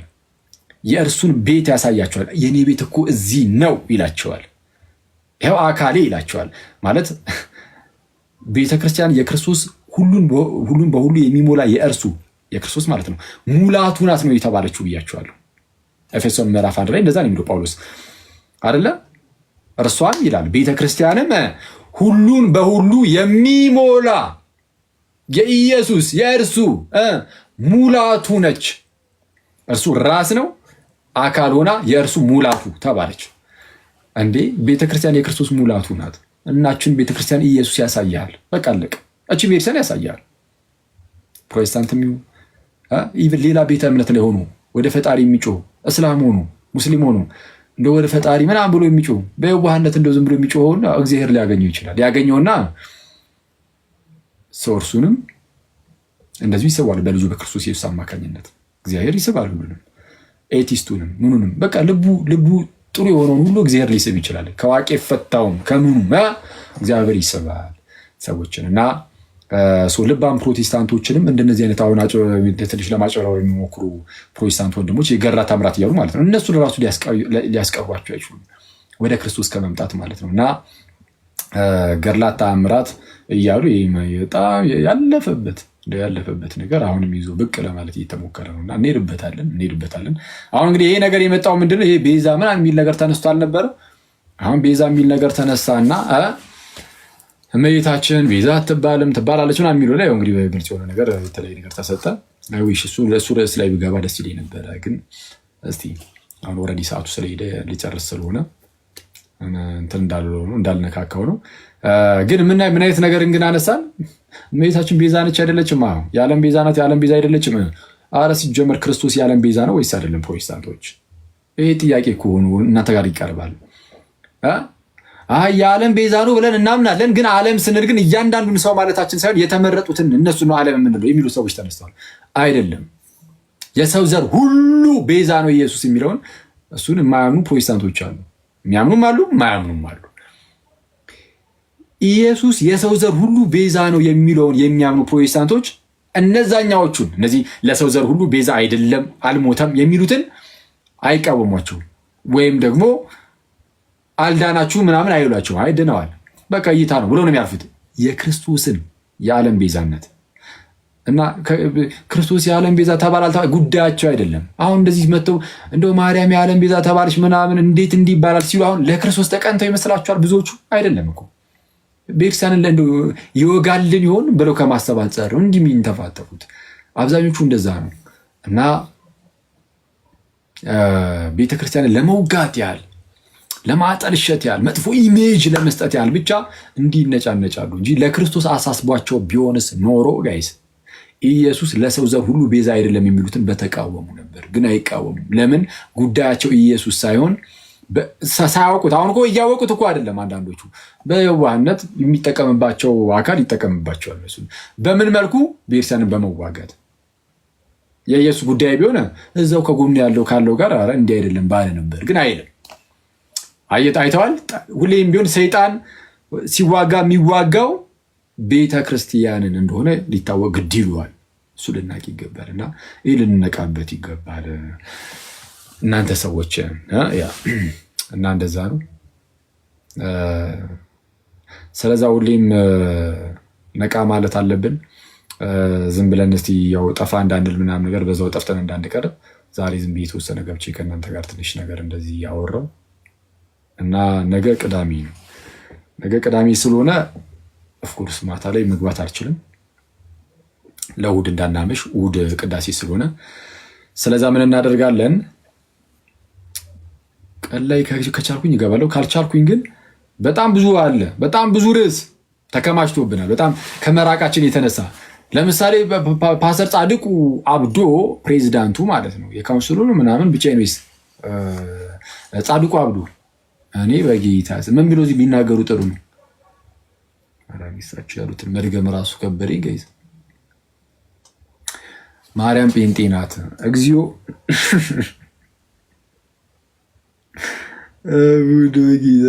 የጌታችን እናት ማርያም ጴንጤ ናት። ኧረ በቅዱስ ሚካኤል ኧረ ሐዋርያትም ጴንጤ ናቸው አሉ። 120 ቤተሰብ ጴንጤ ናቸው። ቆይ በጌታ ካለ ላሰማችሁ እስቲ አንዴ። እኔ ሽንቅቅን ያልኩ ጠላታችሁ እንደዛ አይሸማቀቅ። እኔ የተሸማቀቅኩበት ደረጃ በጣም ከባድ ነው። ከሳቸው አልጠብቅም። እውነት እኔ ጌታን በስመ አብ ደቀ መዛሙርቱ ጴንጤ ናቸው 12ቱም ጴንጤ ናቸው ብለው እኔ ጭራሽ የጌታችን እናት ማርያም ጴንጤ ናት ሲሉ ጌታሽ ኧረ በክርስቶስ እኔ እመቤቴን ትንሽ ሸምቀቅ ነገር አልኩኝ። የምር ክርስቶስን እኔ እያካበድኩ አይደለም፣ ግን ሼም ያዘኝ ለእርሳቸው ሼም ያዘኝ። ይቅርታ ምናልባት እንትን የሚል ከሆነ ግን እኔ ክውን ያልኩት። እሺ ስሟቸው ግን ሐዋርያት ጴንጤዎች ናቸው በሙሉ የጌታችንን እናት ጨምሮ ማለት ነው። ማን ነው ያለው እሱ ብሏል በጋሻው። እሺ ሄሉ ትሰሯለች። ሄሉ ያያይሽና ማን ያለው በሚለው ልትሰሪበት ይገባል። የምር የእኚህን ሰው እንትን ብለሽ የጌታ ሐዋርያት ጴንጤ ናቸው የጌታችንም እናትንም ጨምራ ጴንጤ ናት ምናምን ማን ያለው በሚለው በጋሻው ይሰራል ያስፈልገናል። እሺ ስም ሐዋርያት ጴንጤዎች ናቸው በሙሉ የጌታችንን። ኧረ በጌታ ስም ላስቀጥለው ራሱ አልቻልኩም። ይህን ቪዲዮ ስሜታዊ እያደረገኝ ነው ወይስ ስሜታዊ እያደረገኝ ነው? እንደ ሄዱ እየጻፈች ነው ሰርታለች እንዴ?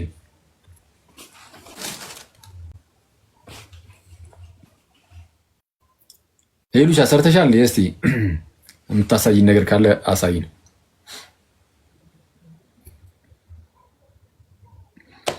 ሄሉን ታውቋታላችኋል? ትንሽ ጠፋ ብላ ነበር የሆነ ሰዓት ላይ ግን መታለች። እሺ ኦኬ ቀጥይ። ይህ አምላክ ምስክር ነው። እረኛው ኤርሚያስ ይኸው እየጠራችሁ ነው። ኑና ቁጭ በሉና ብሉያትንም አዲስ ኪዳንም እስኪ እናውራ የቅዱሳት መጽሐፍት ላይ ማለት ነው። በትምህርተ ስላሴ ላይና በትምህርተ ክርስቶስ ላይ በጥምቀትና በቁርባን በትንሣኤ ሙታን ላይ ካልሆነ በስተቀር በሌሎቹ አንወያይም ብላችኋል። እኔ ደግሞ ተወያዩ ነው ብዬ ምላችሁ በትን ዛጋ ስትገባ አሳየ ነበር። ቅርቃር ውስጥ የሆነ ቦታ ላይ ጨምሬ እንዳትወጣ አድርጌ እግርህንም ረግጬ ማለት ነው። በእውቀት ነው የምረግጥ። ዋይ ስትል ውሃ አስጠማ ነበር እዚህ የዓለም ሚዲያ ላይ ማለት ነው። ግን አታረጋትም። አንተ አይደለም ሌላ ምሁር ነኝ ብሎ የሚል ሰው ካለ ይምጣ። ይኸው እጅ በእጅ ሊቀ ሊቃውንት መምህር የሚባል ይግባና በቃል ኪዳኑ ታቦት ጉዳይ ከኢትዮጵያም መጥማን ከእስራኤልም መጣ ፍሬምናጦስም ከአቡነ ሰላማ ተቀብሎት መጣ። አይ እንትንም መጣ ብሎ የሚል ሰው ካለ ይምጣ። ይኸው ይምጣና ከኔ ጋር ይነጋገር። ይሄ ነው ብርና ወርቅ የተባለው ሀርና ወርቅ እያስማማች ስትፈትል የተባለው ጥጥ ነው ሀር ነው። ይሄን ዝርጥ የማን ነው? የእስራኤላውያን። ይሄስ መሶበ ወርቅ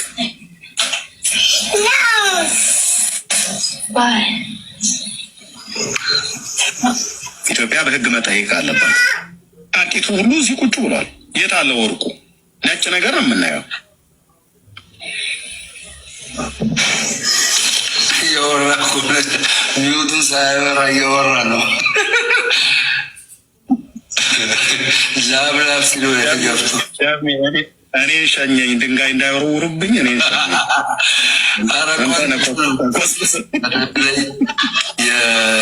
የኢየሩሳሌምንና የናዝሬትን ልዩነት በካርታ በነገራችን ላይ ታስታውሳለህ ኤርምዬ?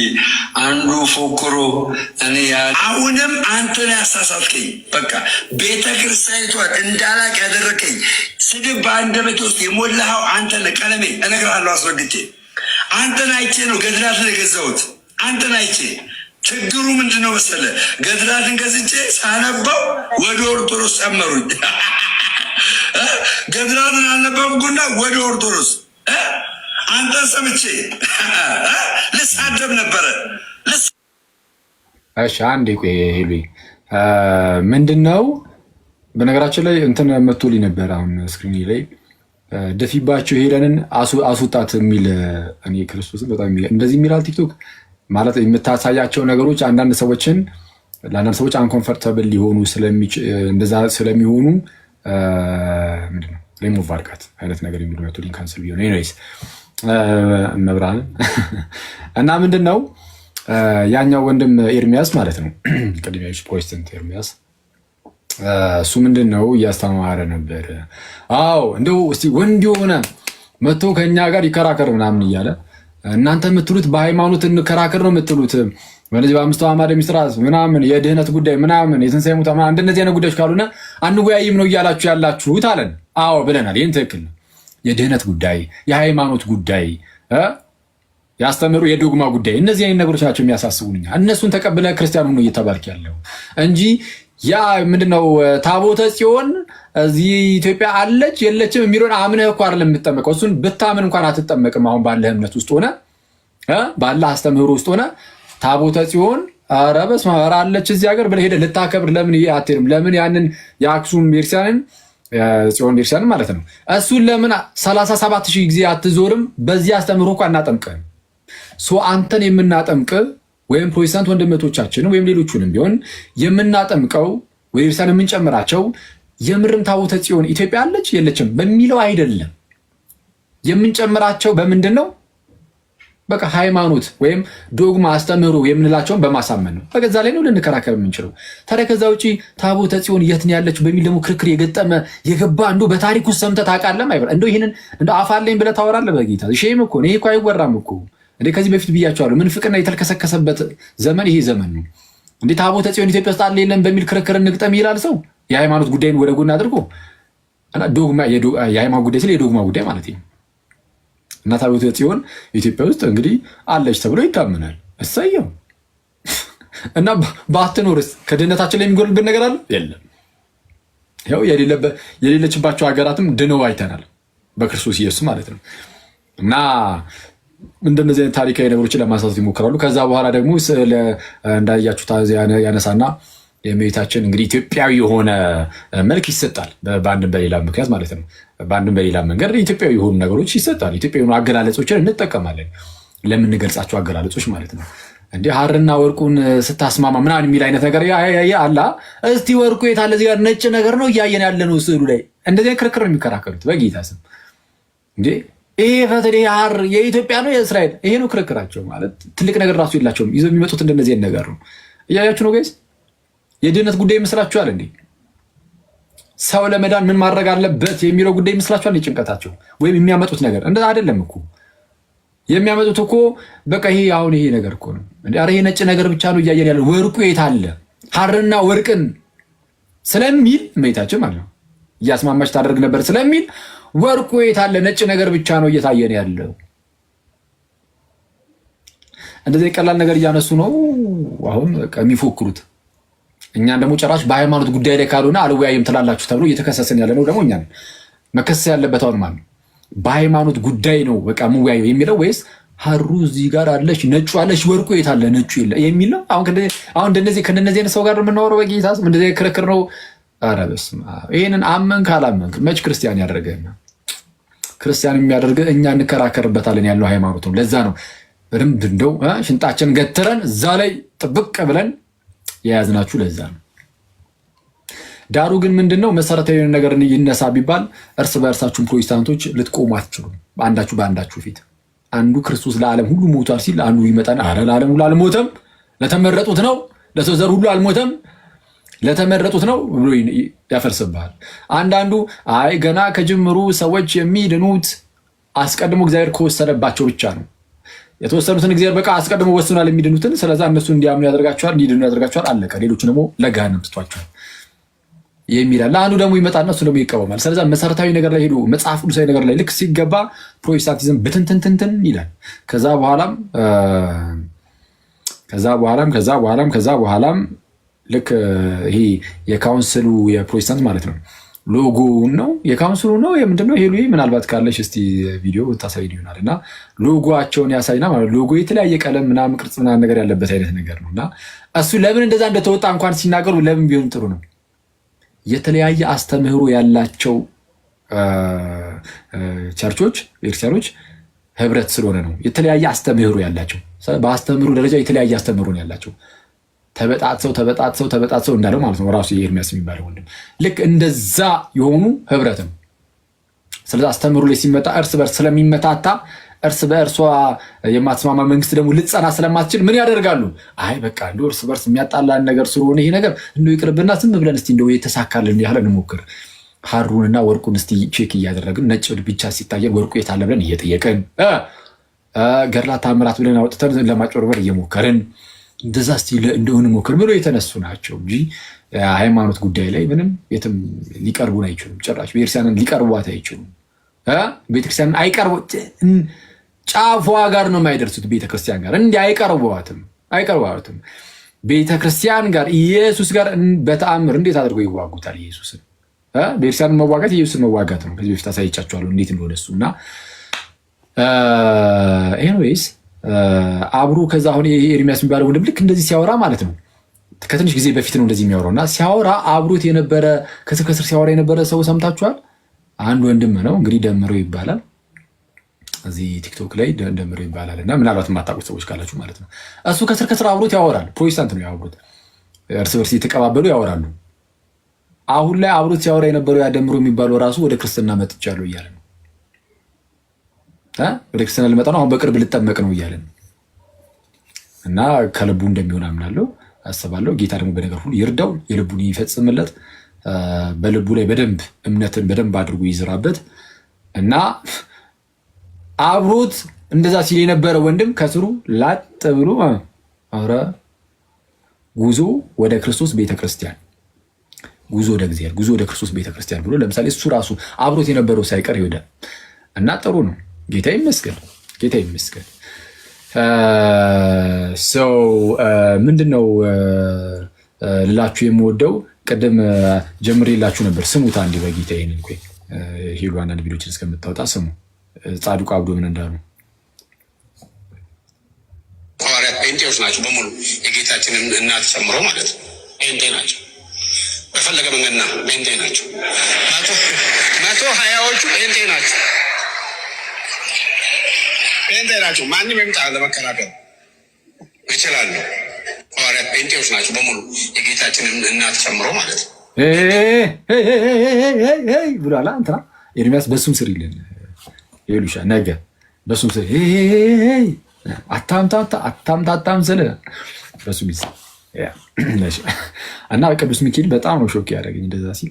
ከዚህ በፊትም አንድ ዮናታን ምናምን እንደዛ ብሎ ተናግሮ ነበር እና ዮናታን አክሊሉ የሚባለው ማለት ነው። እና በጣም ገርሞኝ ነበር። በቃ ደስ እንዳላቸው እንደዛ ይናገራሉ እንደነዚህ አይነት ሰዎች በሚለው ዝም ብዬ ነበር። ግን ጻድቁ አብሮ ተነስተው ሐዋርያት ጴንጤ ናቸው የጌታችን እናትንም ጨምሮ ደግሞ የፈለገ ሰው መጥቶ ይከራከርም ብለዋል። እኔ ያው ስለማከብራቸው በእርግጥ እንከራከር አይደለም። ኦፍኮርስ ግን ልመልስልዎት ግን ይችላሉ። ቪዲዮ ሰራብዎታለሁ። በጣም ይቅርታ ቪዲዮ ላይ መልስልዎታለሁ። እዚህ ላይም ትንሽ ነገር ልበልብዎት መሰለኝ ትንሽ ልሂድብዎት እና ጓዴ እንስማቸው። ጴንጤዎች ናቸው በሙሉ የጌታችንን እናት ጨምሮ ማለት ነው። ጴንጤ ናቸው። እግዚኦ በፈለገ መንገድና ጴንጤ ናቸው።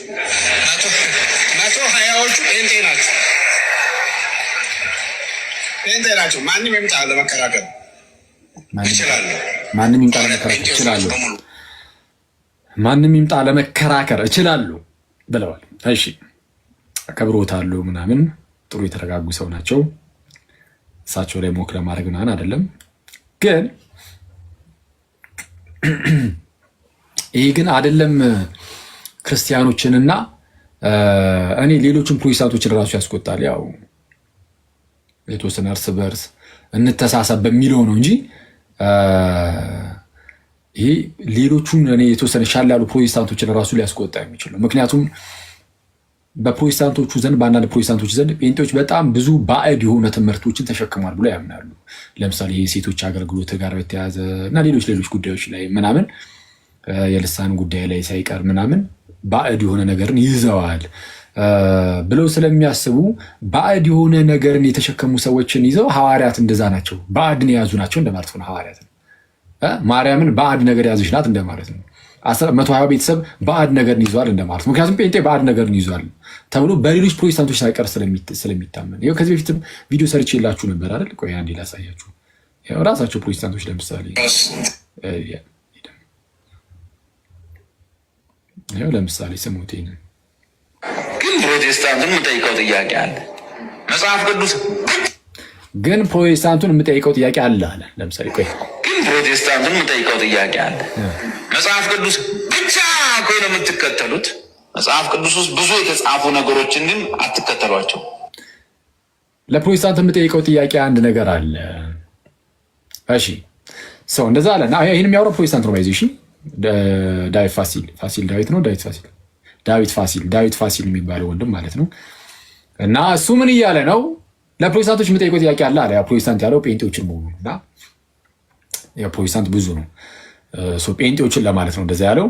ሰው ጥያቄ አለኝ። መጽሐፍ ቅዱስ ብቻ ትላላችሁ፣ ግን አለ መጽሐፍ ቅዱስ ላይ ያሉ ነገሮችን ብዙ የማትቀበሏቸው ነገሮች አሉ፣ ወይም ደግሞ መጽሐፍ ቅዱስ ላይ ያልተጻፉትን የምትቀበሏቸው ብዙ ነገሮች አሉ አለ። እሺ ለምሳሌ በየትኛው የመጽሐፍ ቅዱስ ክፍል ውስጥ ነው ሴት የቤተክርስቲያን መሪ የምትሆኑ?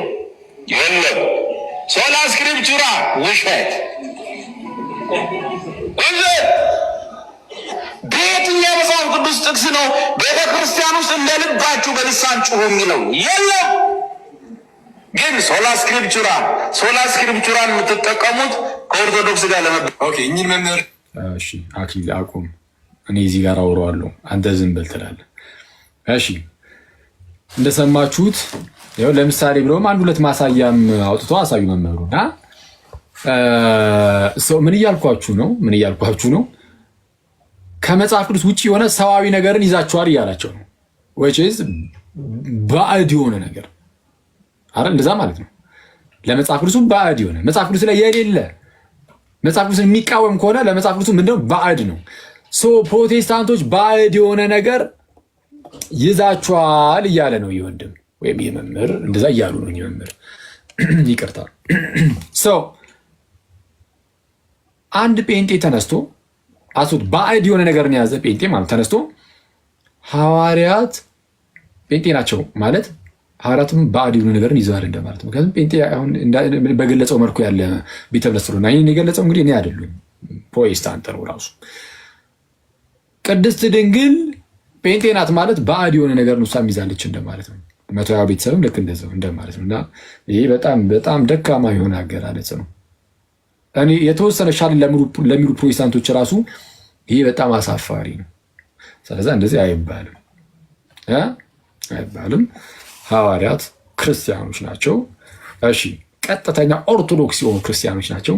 ኦርቶዶክሶች አይደሉም ካልከኝ በአስተምህሮ ደረጃ እናናሞግተኝ። ያው በዚህ አስተምህሮ የክርስቲያን አስተምህሮ በኦርቶዶክሱ የክርስቲያን አስተምህሮ ሐዋርያቱ አይስማሙም የምትሉት ካለ በጌታ አንድ ስጡኝ።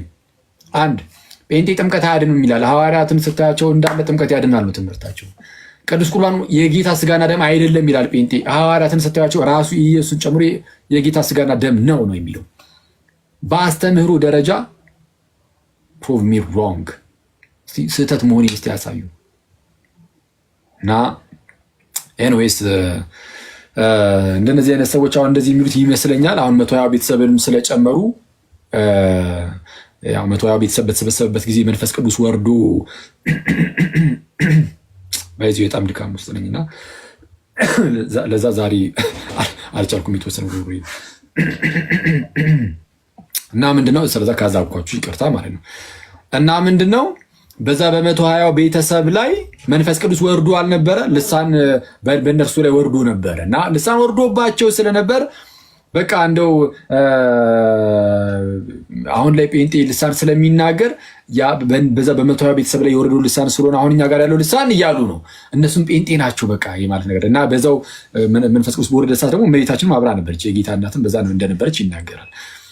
እና እሱን ለማሳየት ይመስላል፣ እሱን እያሰቡ ይመስለኛል እንደዚህ ያሉት። ግን ወፍ አይሆን አይደለም፣ እንደዛ አይደለም ሀሳቡ። ማለት እዛ ጋር የወረደው መንፈስ ቅዱስ ወይም ልሳን አሁን ጴንጤው ጋር ካለው ልሳን ጭራሽ አይገናኝም። ላስቲ ላንብብላችሁ። አሁን ያኔ በ120 ቤተሰብ ላይ የወረደው ልሳን ምን እንደሚለው መጽሐፍ ቅዱስ ላንብብላችሁና ከአሁን ካለው ከጴንጤ ጋር ምን ያህል ርቀት እንዳለው ላሳያችሁ። እሺ አንዴ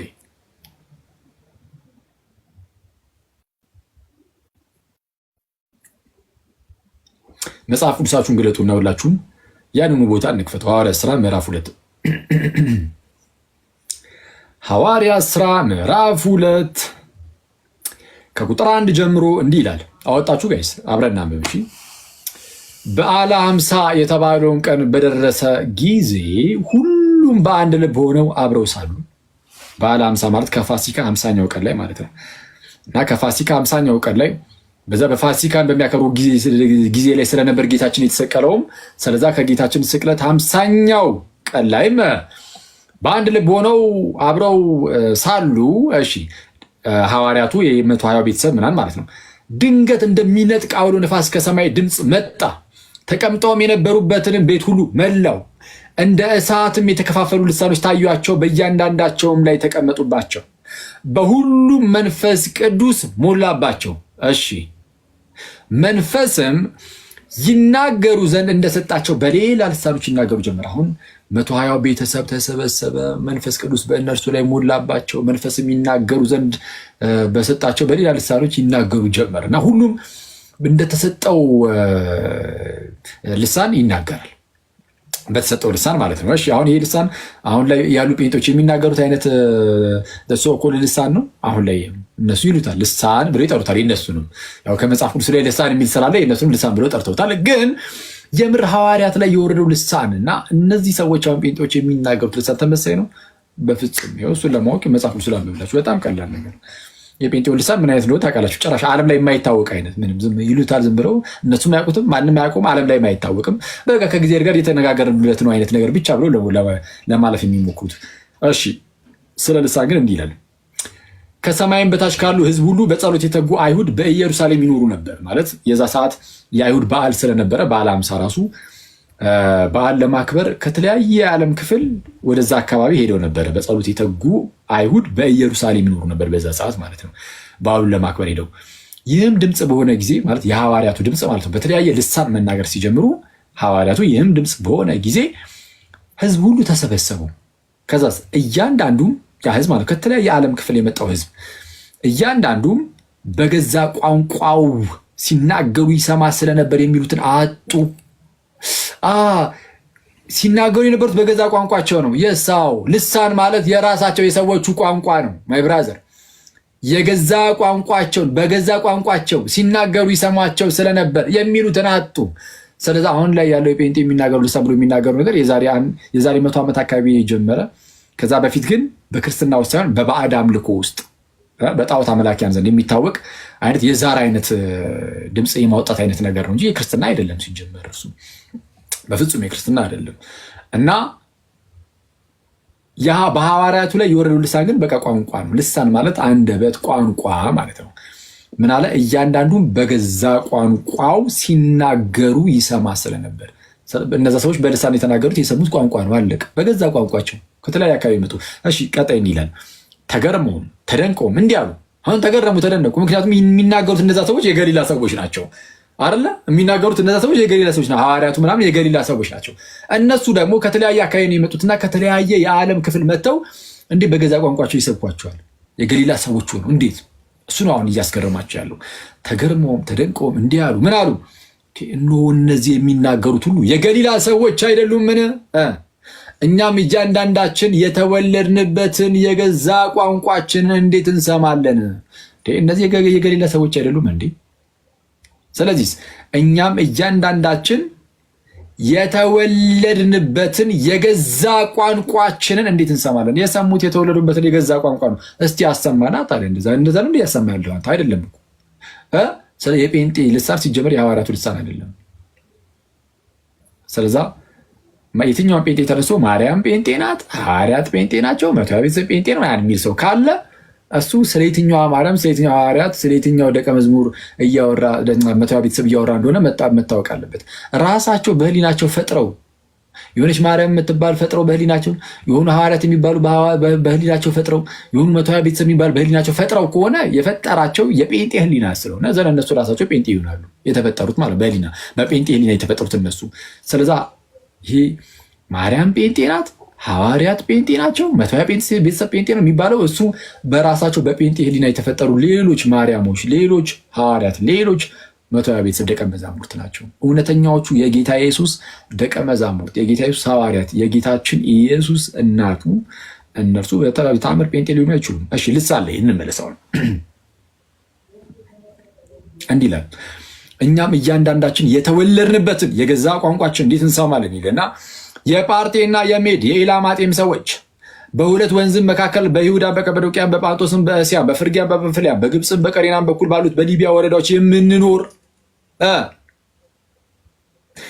እሺ ሰው በኩል የምንኖር በሮሜም የምንቀመጥ አይሁድም ወደ ይሁዲነትም የገባን የቀርጤስና የአረብ ሰዎች የእግዚአብሔርን ታላቅ ስራ በልሳኖቻችን ሲናገሩ እንሰማቸዋለን። በምን ሲናገሩ? በልሳኖቻችን። እንደዚህ አይነት ልሳን እናንተ ጋር የለም አላችሁ? እንደዚህ አይነት ልሳን የለም። በቃ አለቀ። ማንንም አትፎግር ማይ ብራዘር፣ የለም እንደዚህ አይነት ልሳን።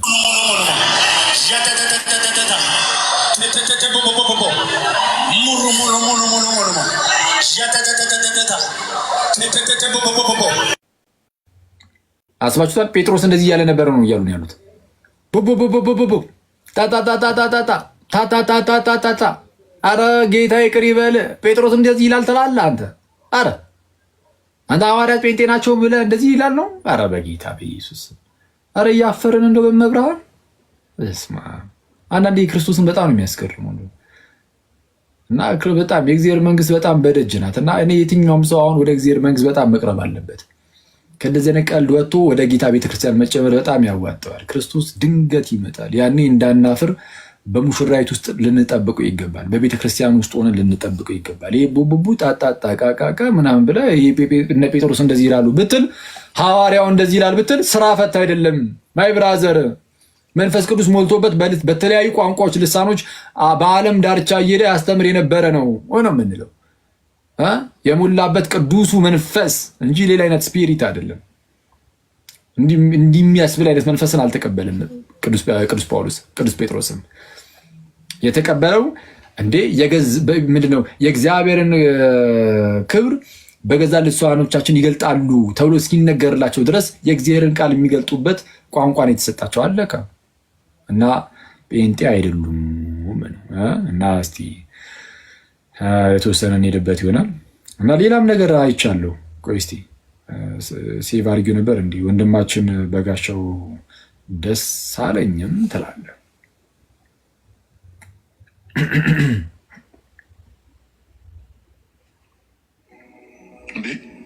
በሔዋን ንጽጽር ያለችው ማናት? ይኸውልህ ተመልከተው፣ እንደዚህ አይነት ነገሮች ይኸውልህ ውዳሴ ማርያም እኮ በእንተ ሔዋን ተሐጽወ ኆኅተ ገነት እመጣበታለሁ። በዚህ ተርወለናል። በሔዋን ቪዲዮ ይሰራበት እንዲሰራበት ዳግመኛ በማን ተከፈተ? በድንግል ማርያም። ይኸውልህ ሔዋን ከድንግል ማርያም ጋር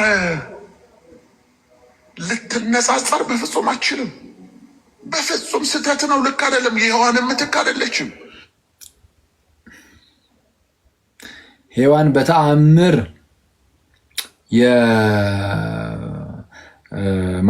ማርያም የሔዋን ምትክ አይደለችም። አዳም እናቱ ናት፣ ሚስቱ ናት። ኧረ በስመ አብ! እንዲህ አይነት አርጊመንት ታስቀምጣለህ? ኧረ ፈር ድንግል ማርያም ስለ ኢየሱስ ምኑ ናት? ሔዋን ለአዳም ሚስቱ ናት። ድንግል ማርያም ለክርስቶስ ደግሞ ሚስቱ አይደለችም፣ እናቱ ናት። ስለዛ ሔዋንና ማርያም ሊነጻጸሩ አይችሉም ማለት ምንድነው? ሔዋንን ከማርያም ጋር እያነጻጸሩ መናገር አይቻልም። ከቤተ ክርስቲያን ጋር ነው እንጂ ነው ሀሳቡ። እሺ ከቤተ ክርስቲያን ጋር ማነጻጸር ይቻላል? ሔዋንን ይቻላል? ይቻላል። አዎ እንዲህ ይቻላል ሳይሆን ሲጀመር ንጽጽር ውስጥ አሉ። ሔዋን ለቤተ ክርስቲያን ምሳሌ ሆና ተቀምጣለች። ይህ ምንም ግልጽ ነው፣ እናውቃለን፣ እንረዳ። ይህ የክርስቲያናችን ትምህርት ነው። ጳውሎስም ብሏል ይህ ምስጢር ታላቅ ነው ቢለን ኤፌሶን ምዕራፍ 5 ላይ እኔ ግን ስለ ክርስቶስና ስለ ቤተክርስቲያን ይህንን እናገራሉ ይላል። ስለ ባልና ሚስት ምናምን ከላይ ይናገራል። ዘን ለአዳም የተነገረው ይሄ ሰው አባትና እናቱን ይተዋል ከሚስቱም ጋር ይጣበቃል የሚለው ይናገርና ይህ ምስጢር ታላቅ ነው፣ እኔ ግን ይህንን ስለ ክርስቶስና ስለ ቤተክርስቲያን እናገራሉ ይላል። እና ሰው የአዳምና ሔዋን ነገር የክርስቶስና የሙሽራይቱ የቤተክርስቲያን ምሳሌ ነው ወይ ነው? ይህንን በጣም ብዙ ጊዜ ያስረድተናችኋል፣ ተረድተናል፣ ተማምረናል። እና ራሱ ይሄ ወንድማችን በጋሻውም ልክ ከጎኑ ሔዋን ማን ነው ከአዳም ጎን ሔዋን እንደተገኘችው ክርስቶስም ከጎኑ ልክ ሲወጋ በመስቀል ላይ ሆኖ ውሃና ደም ፈሶ የለ እና ከጎኑ ሙሽራይቱ ክርስቲያን ወጣቻል። አሁን ይህንን የትኛው ከየት ነው ያገኘው? ከራሳችን አንድ ከክርስቲያን ከኦርቶዶክስ አይደለ? ይሄን የወሰድከው ከኦርቶዶክስ ክርስቲያን ነው፣ ከክርስቲያን ነው የወሰድከው።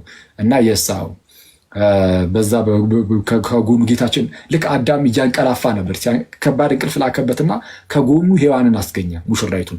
ልክ እንደዛ ሁሉ ጌታችን በከባድ እንቅልፍ ውስጥ ነው ማለትም እየሞተ በመስቀል ላይ ቤተክርስቲያን ከጎኑ ያስገኝ ነበር። እና ይህን ገና ከጅምሩ ከኛ ነው የወሰድከው። ለእኛ ልትነግረን ነው እንደ ከኛ ወስደ ማይ ብራዘር እንዲ ከሲጀምር ከኛ ይኮረጅከው አይደለም ከይታ መጣ እስቲ። እና ይህን የኮረጅክባት ክርስቲያን ደግሞ አባቶች ደግሞ እነሱ ራሳቸው ደግሞ የእመቤታችንና የቅድስት ድንግልንም ምን አስቀምጠዋል? ንጽጽር። ቆይ አንዴ በጌታ ቆይ እስቲ እሷን ነገር ላጣራ። አንድ ነገር ይሄ ነገር ሳይ ትዝ ብሎኝ ነበር። ቆይ አንዴ ጠብቁ። አንድ መጽሐፍ ላይ ቆይ መጀመሪያ እንዳለና እንደሌለ ቼክ ላደርግና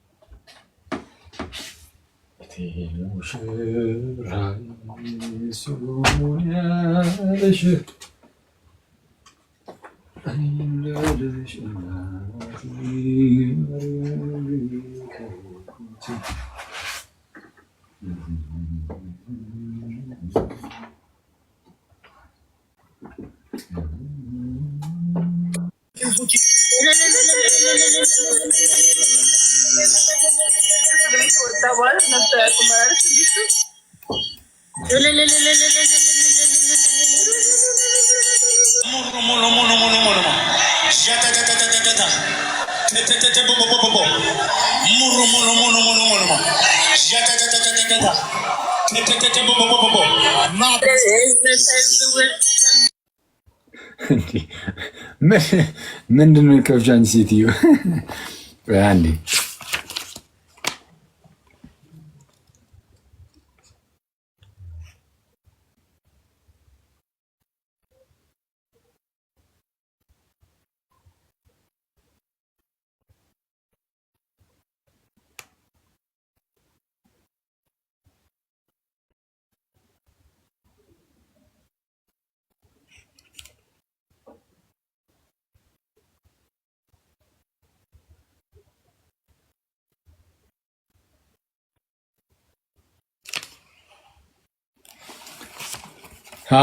እሺ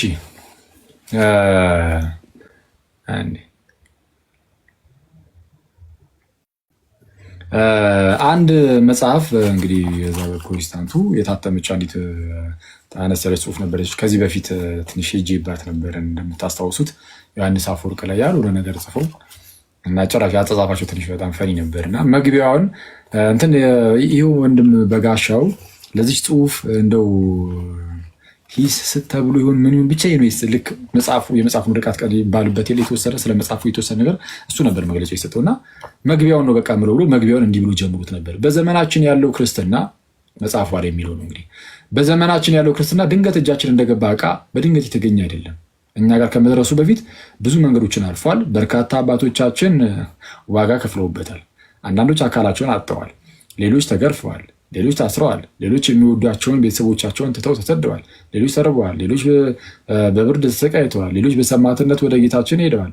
ይህ የክርስትናችን አንዱ መልክ ነው እና ሌላኛው የክርስትናችን መልክ ደግሞ ኑፋቄ ሲገባ በመከላከል ምናምን ብቻ ዩኒስ በዚህ ውስጥ እንደመጣ እንጂ ድንገት እንደ እጃችን እንደገባ ዕቃ ያገኘነው አይደለም ምናምን ብሎ ጸሐፊው ጽፏል። ይህንን የጻፈው ወንድምም ኧረ እመቤታችን ከሔዋን ጋር ልትነጻጸር አይገባም ብሎ ይሄ አሁን ወንድማችን ይሄኛው በጋሻ ያልሆነ ራሱን ብሏል። ምንድን ነው ኤኒዌይስ እና ይሄው ራሱ በጋሻውም ይህንን ብሏል። እና ይህንን ካለ ታዲያ አሁን ስለ አባቶች በዚህ ደረጃ ከተናገራችሁ አባቶች በጣም በስፋት ሔዋንንና እመቤታችንን አነጻጽረዋል። ይህን የተቃወመ አባት ደግሞ የለም። አይገርም? ይህን የተቃወመ አባት የለም። ግን ያነጻጸሩ ግን በጣም በርካታዎች አሉ። እነ ሰማዕቱ ዮስጢን፣ እነ ቅዱስ ኢራኒስ፣ በኋላ እነ ተርቱሊያን፣ እነ ግሪጎሪ ዘ ወንደር ሜከር፣ እነዚህ ጎርጎሪዎስ ገባሪ መንክራት የሚባሉ እነ ጄሮም፣ እነ ሴን አውግስጢኖስ እና ሌሎችም እነዚህ ሁሉ አባቶች ሔዋንንና ቅድስት ድንግል ማርያምን አነጻጽረዋል።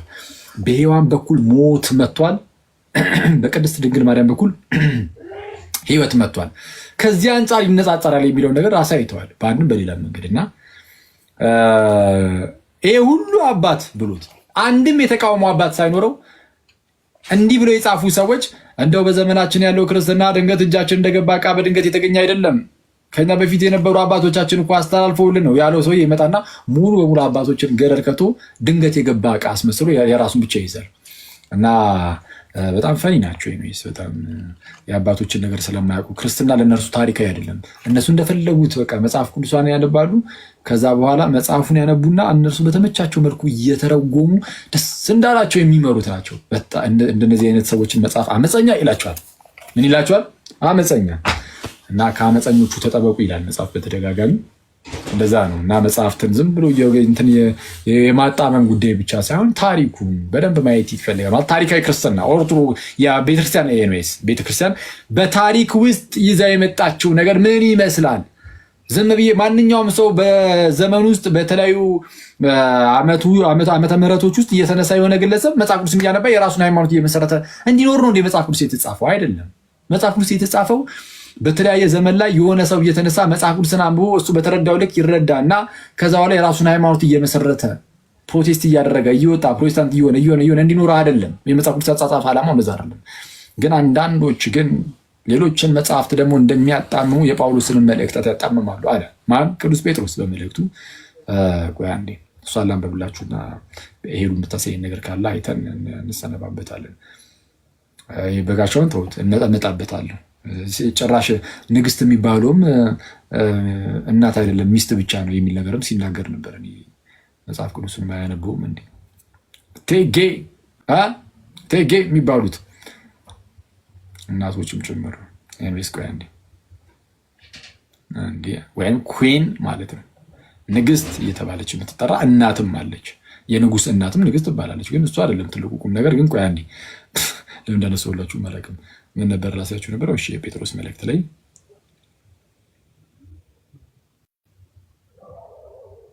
እሺ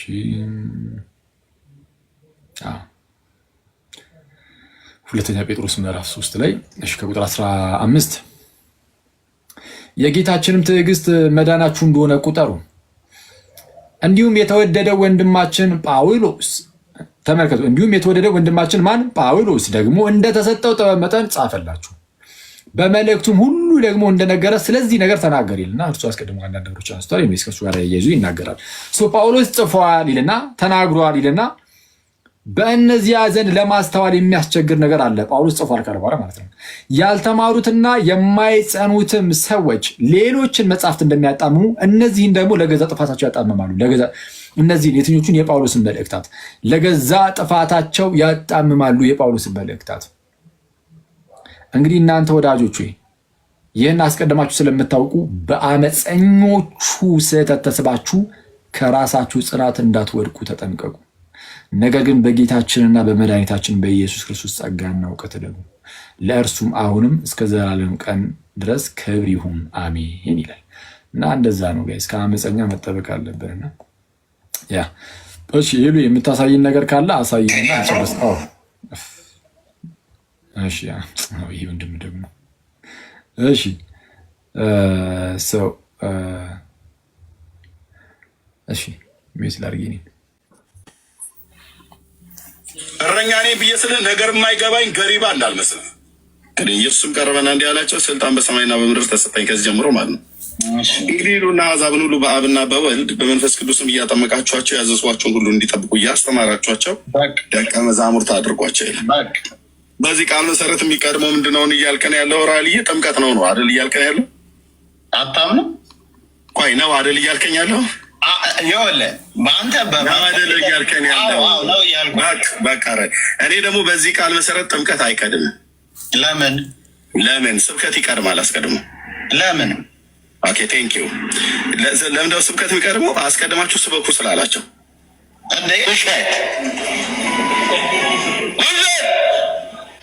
አሕዛብን ሁሉ በአብ በወልድ በመንፈስ ቅዱስም እያጠመቃችኋቸው ከዛ በኋላ እያስተማራችኋቸው ይላል። ጥምቀቱ ቀድሞ ትምህርቱ የተከተለበት ማለት። ስለዚህ ፋይት አይኖረው። ጆን ምን አልክ አንተ? ወይ ምን ይሆን ታይ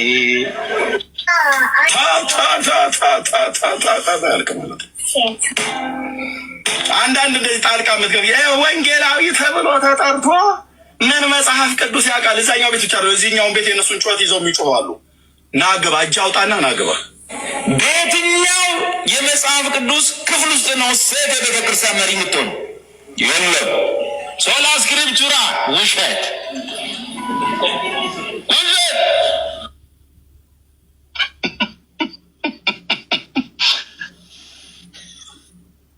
እረኛ ነኝ ግልጽ ነው የሚላት እዛ። እና ኤንዌይስ ቴንኪዩ ሄሉሻ፣ ጌታ ያክብርልን፣ እናመሰግናለን ምናምን። የዚህን ያህል ካልን የሚበቃን ይመስለኛል። ሄሉ በቃ በደንብ ወደ ስራሽ ቤት ተመለሽ እና አሁን ለእነዚህ ሰዎች ያን ያህል የሆነ ጊዜ ራሱ መስጠት የሚያስፈልግ አይመስለኝም። አሁን በደንብ ማለት በስብከት ምናምን ደረጃ ያን ያህል እንደው የሚያስፈልግ ነገር ሲኖር ብቻ እንትን ማለት ነው። ሄሉን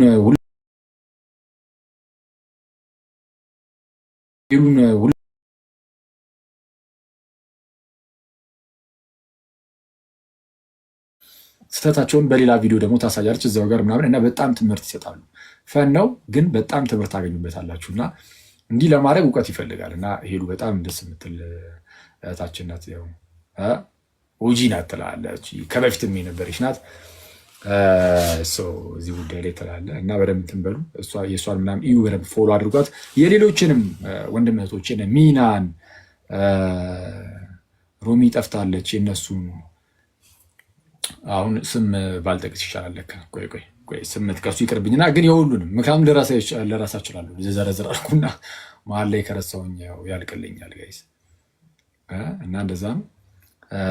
አንድ መዝሙር እንስማ ዝም ብለን ምን ይለናል? መዝሙር ሰምተን እንለይ። እሺ መዝሙር እንስማ አንድ እና አዲስ ማለዳ ተከለ ሁሉንም ሰዎች አታስጠሩኝ ስም።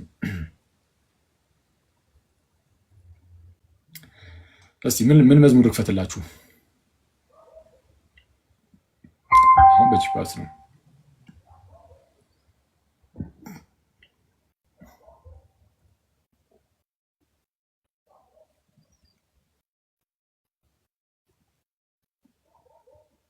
ጀማው የለም፣ ደክሟቸው ተዘርረዋል። እሺ አንድ መዝሙር ሰምተን እዛው እንለይ።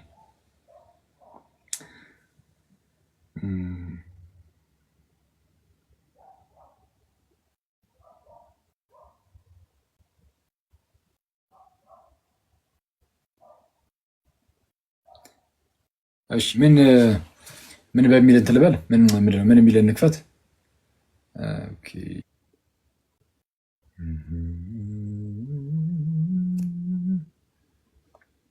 ኦኬ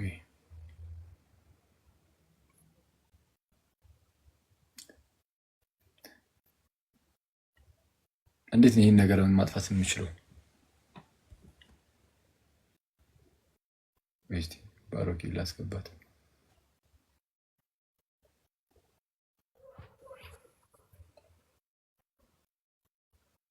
ነው አይደለም?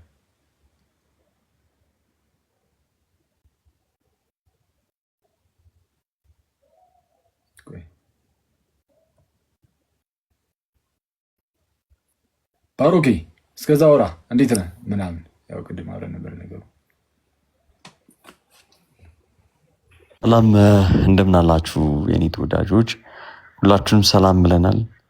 እንግዲህ ክርስቶስ ተንሥአ እሙታን በአብይ ኃይሉ ስልጣን አሰሮ ሰይጣን አግዓዞ ለአዳም ሰላም እምይእዜሰ ኮነ ፍስሐ ወሰላም።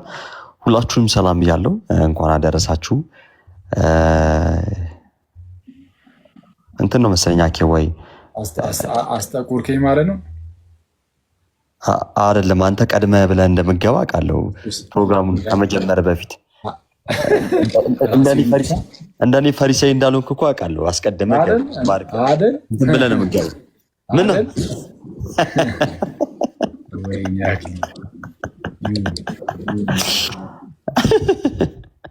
ግን ክርስቶስ ተንሥአ እሙታን ቢያንስ በቃ በአብይ ኃይሉ ስልጣን ብቻ ተብሎ እንኳን ትንቢል አሪፍ ነው፣ ደስ ይላል። ይሄ ጥሩ ነው። ረስቼው ነው እንጂ እኔ ማድረግ ነበረብኝ። እኔ ደግሞ ታውቂያለሽ ለሰላምታ መጣለት ነው የሚባለው። ምን ይደረጋል?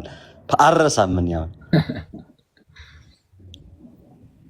እንትን አድርገው አይ ቲንክ ፓኒል የሚለውና የሚለው አለ አይደለ? ገብተህ እዛ ላይ ባለ3 ለማምስት አድርገው ይመጣል። አድርጌዋለሁ ባለ3 ግን ስቲል እንደተደረደሩ ናቸው ከስር። እሺ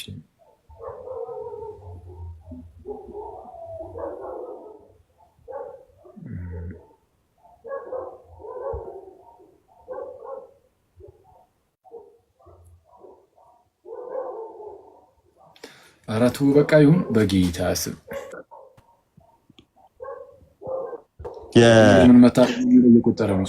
የዘማሪ ገብረ ዮሐንስ ገብረ ጻዲቅን ከፍተው ቅድም ስንሰማው የነበረው ግን ከታች ድንግል ምን መታደል ነው የሚለው እየቆጠረ ነው።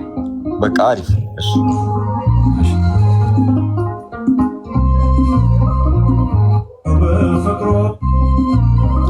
ሰርች እስከማድረግ ነው። ሞትን ዘለፈ ማሰሪያው ማነው በፍቅሩ ያልተለወጠ? ድንግል ምን መታደል ነው። በጣም ደስ ይላል። ያው ጋይዝ ሰላም ደሩልን እናንተ ሰዎች። ጌታ በሰላም ያሳድረን፣ ደግሞ የነገ ሰው ይበልን ምናምን። ባሮኬ አንተ ከባድ ሰው፣ መልካም አዳር ምናምን። ሁላችሁም ሰላም ነው። አሜን አሜን። ይሁን የለችም እንዴ ዛሬ አለ? እስኪ አንድ እንትን ምን ነው አለ ልንገባ ነው። እሺ ዲየግ ኦኬ ቻው።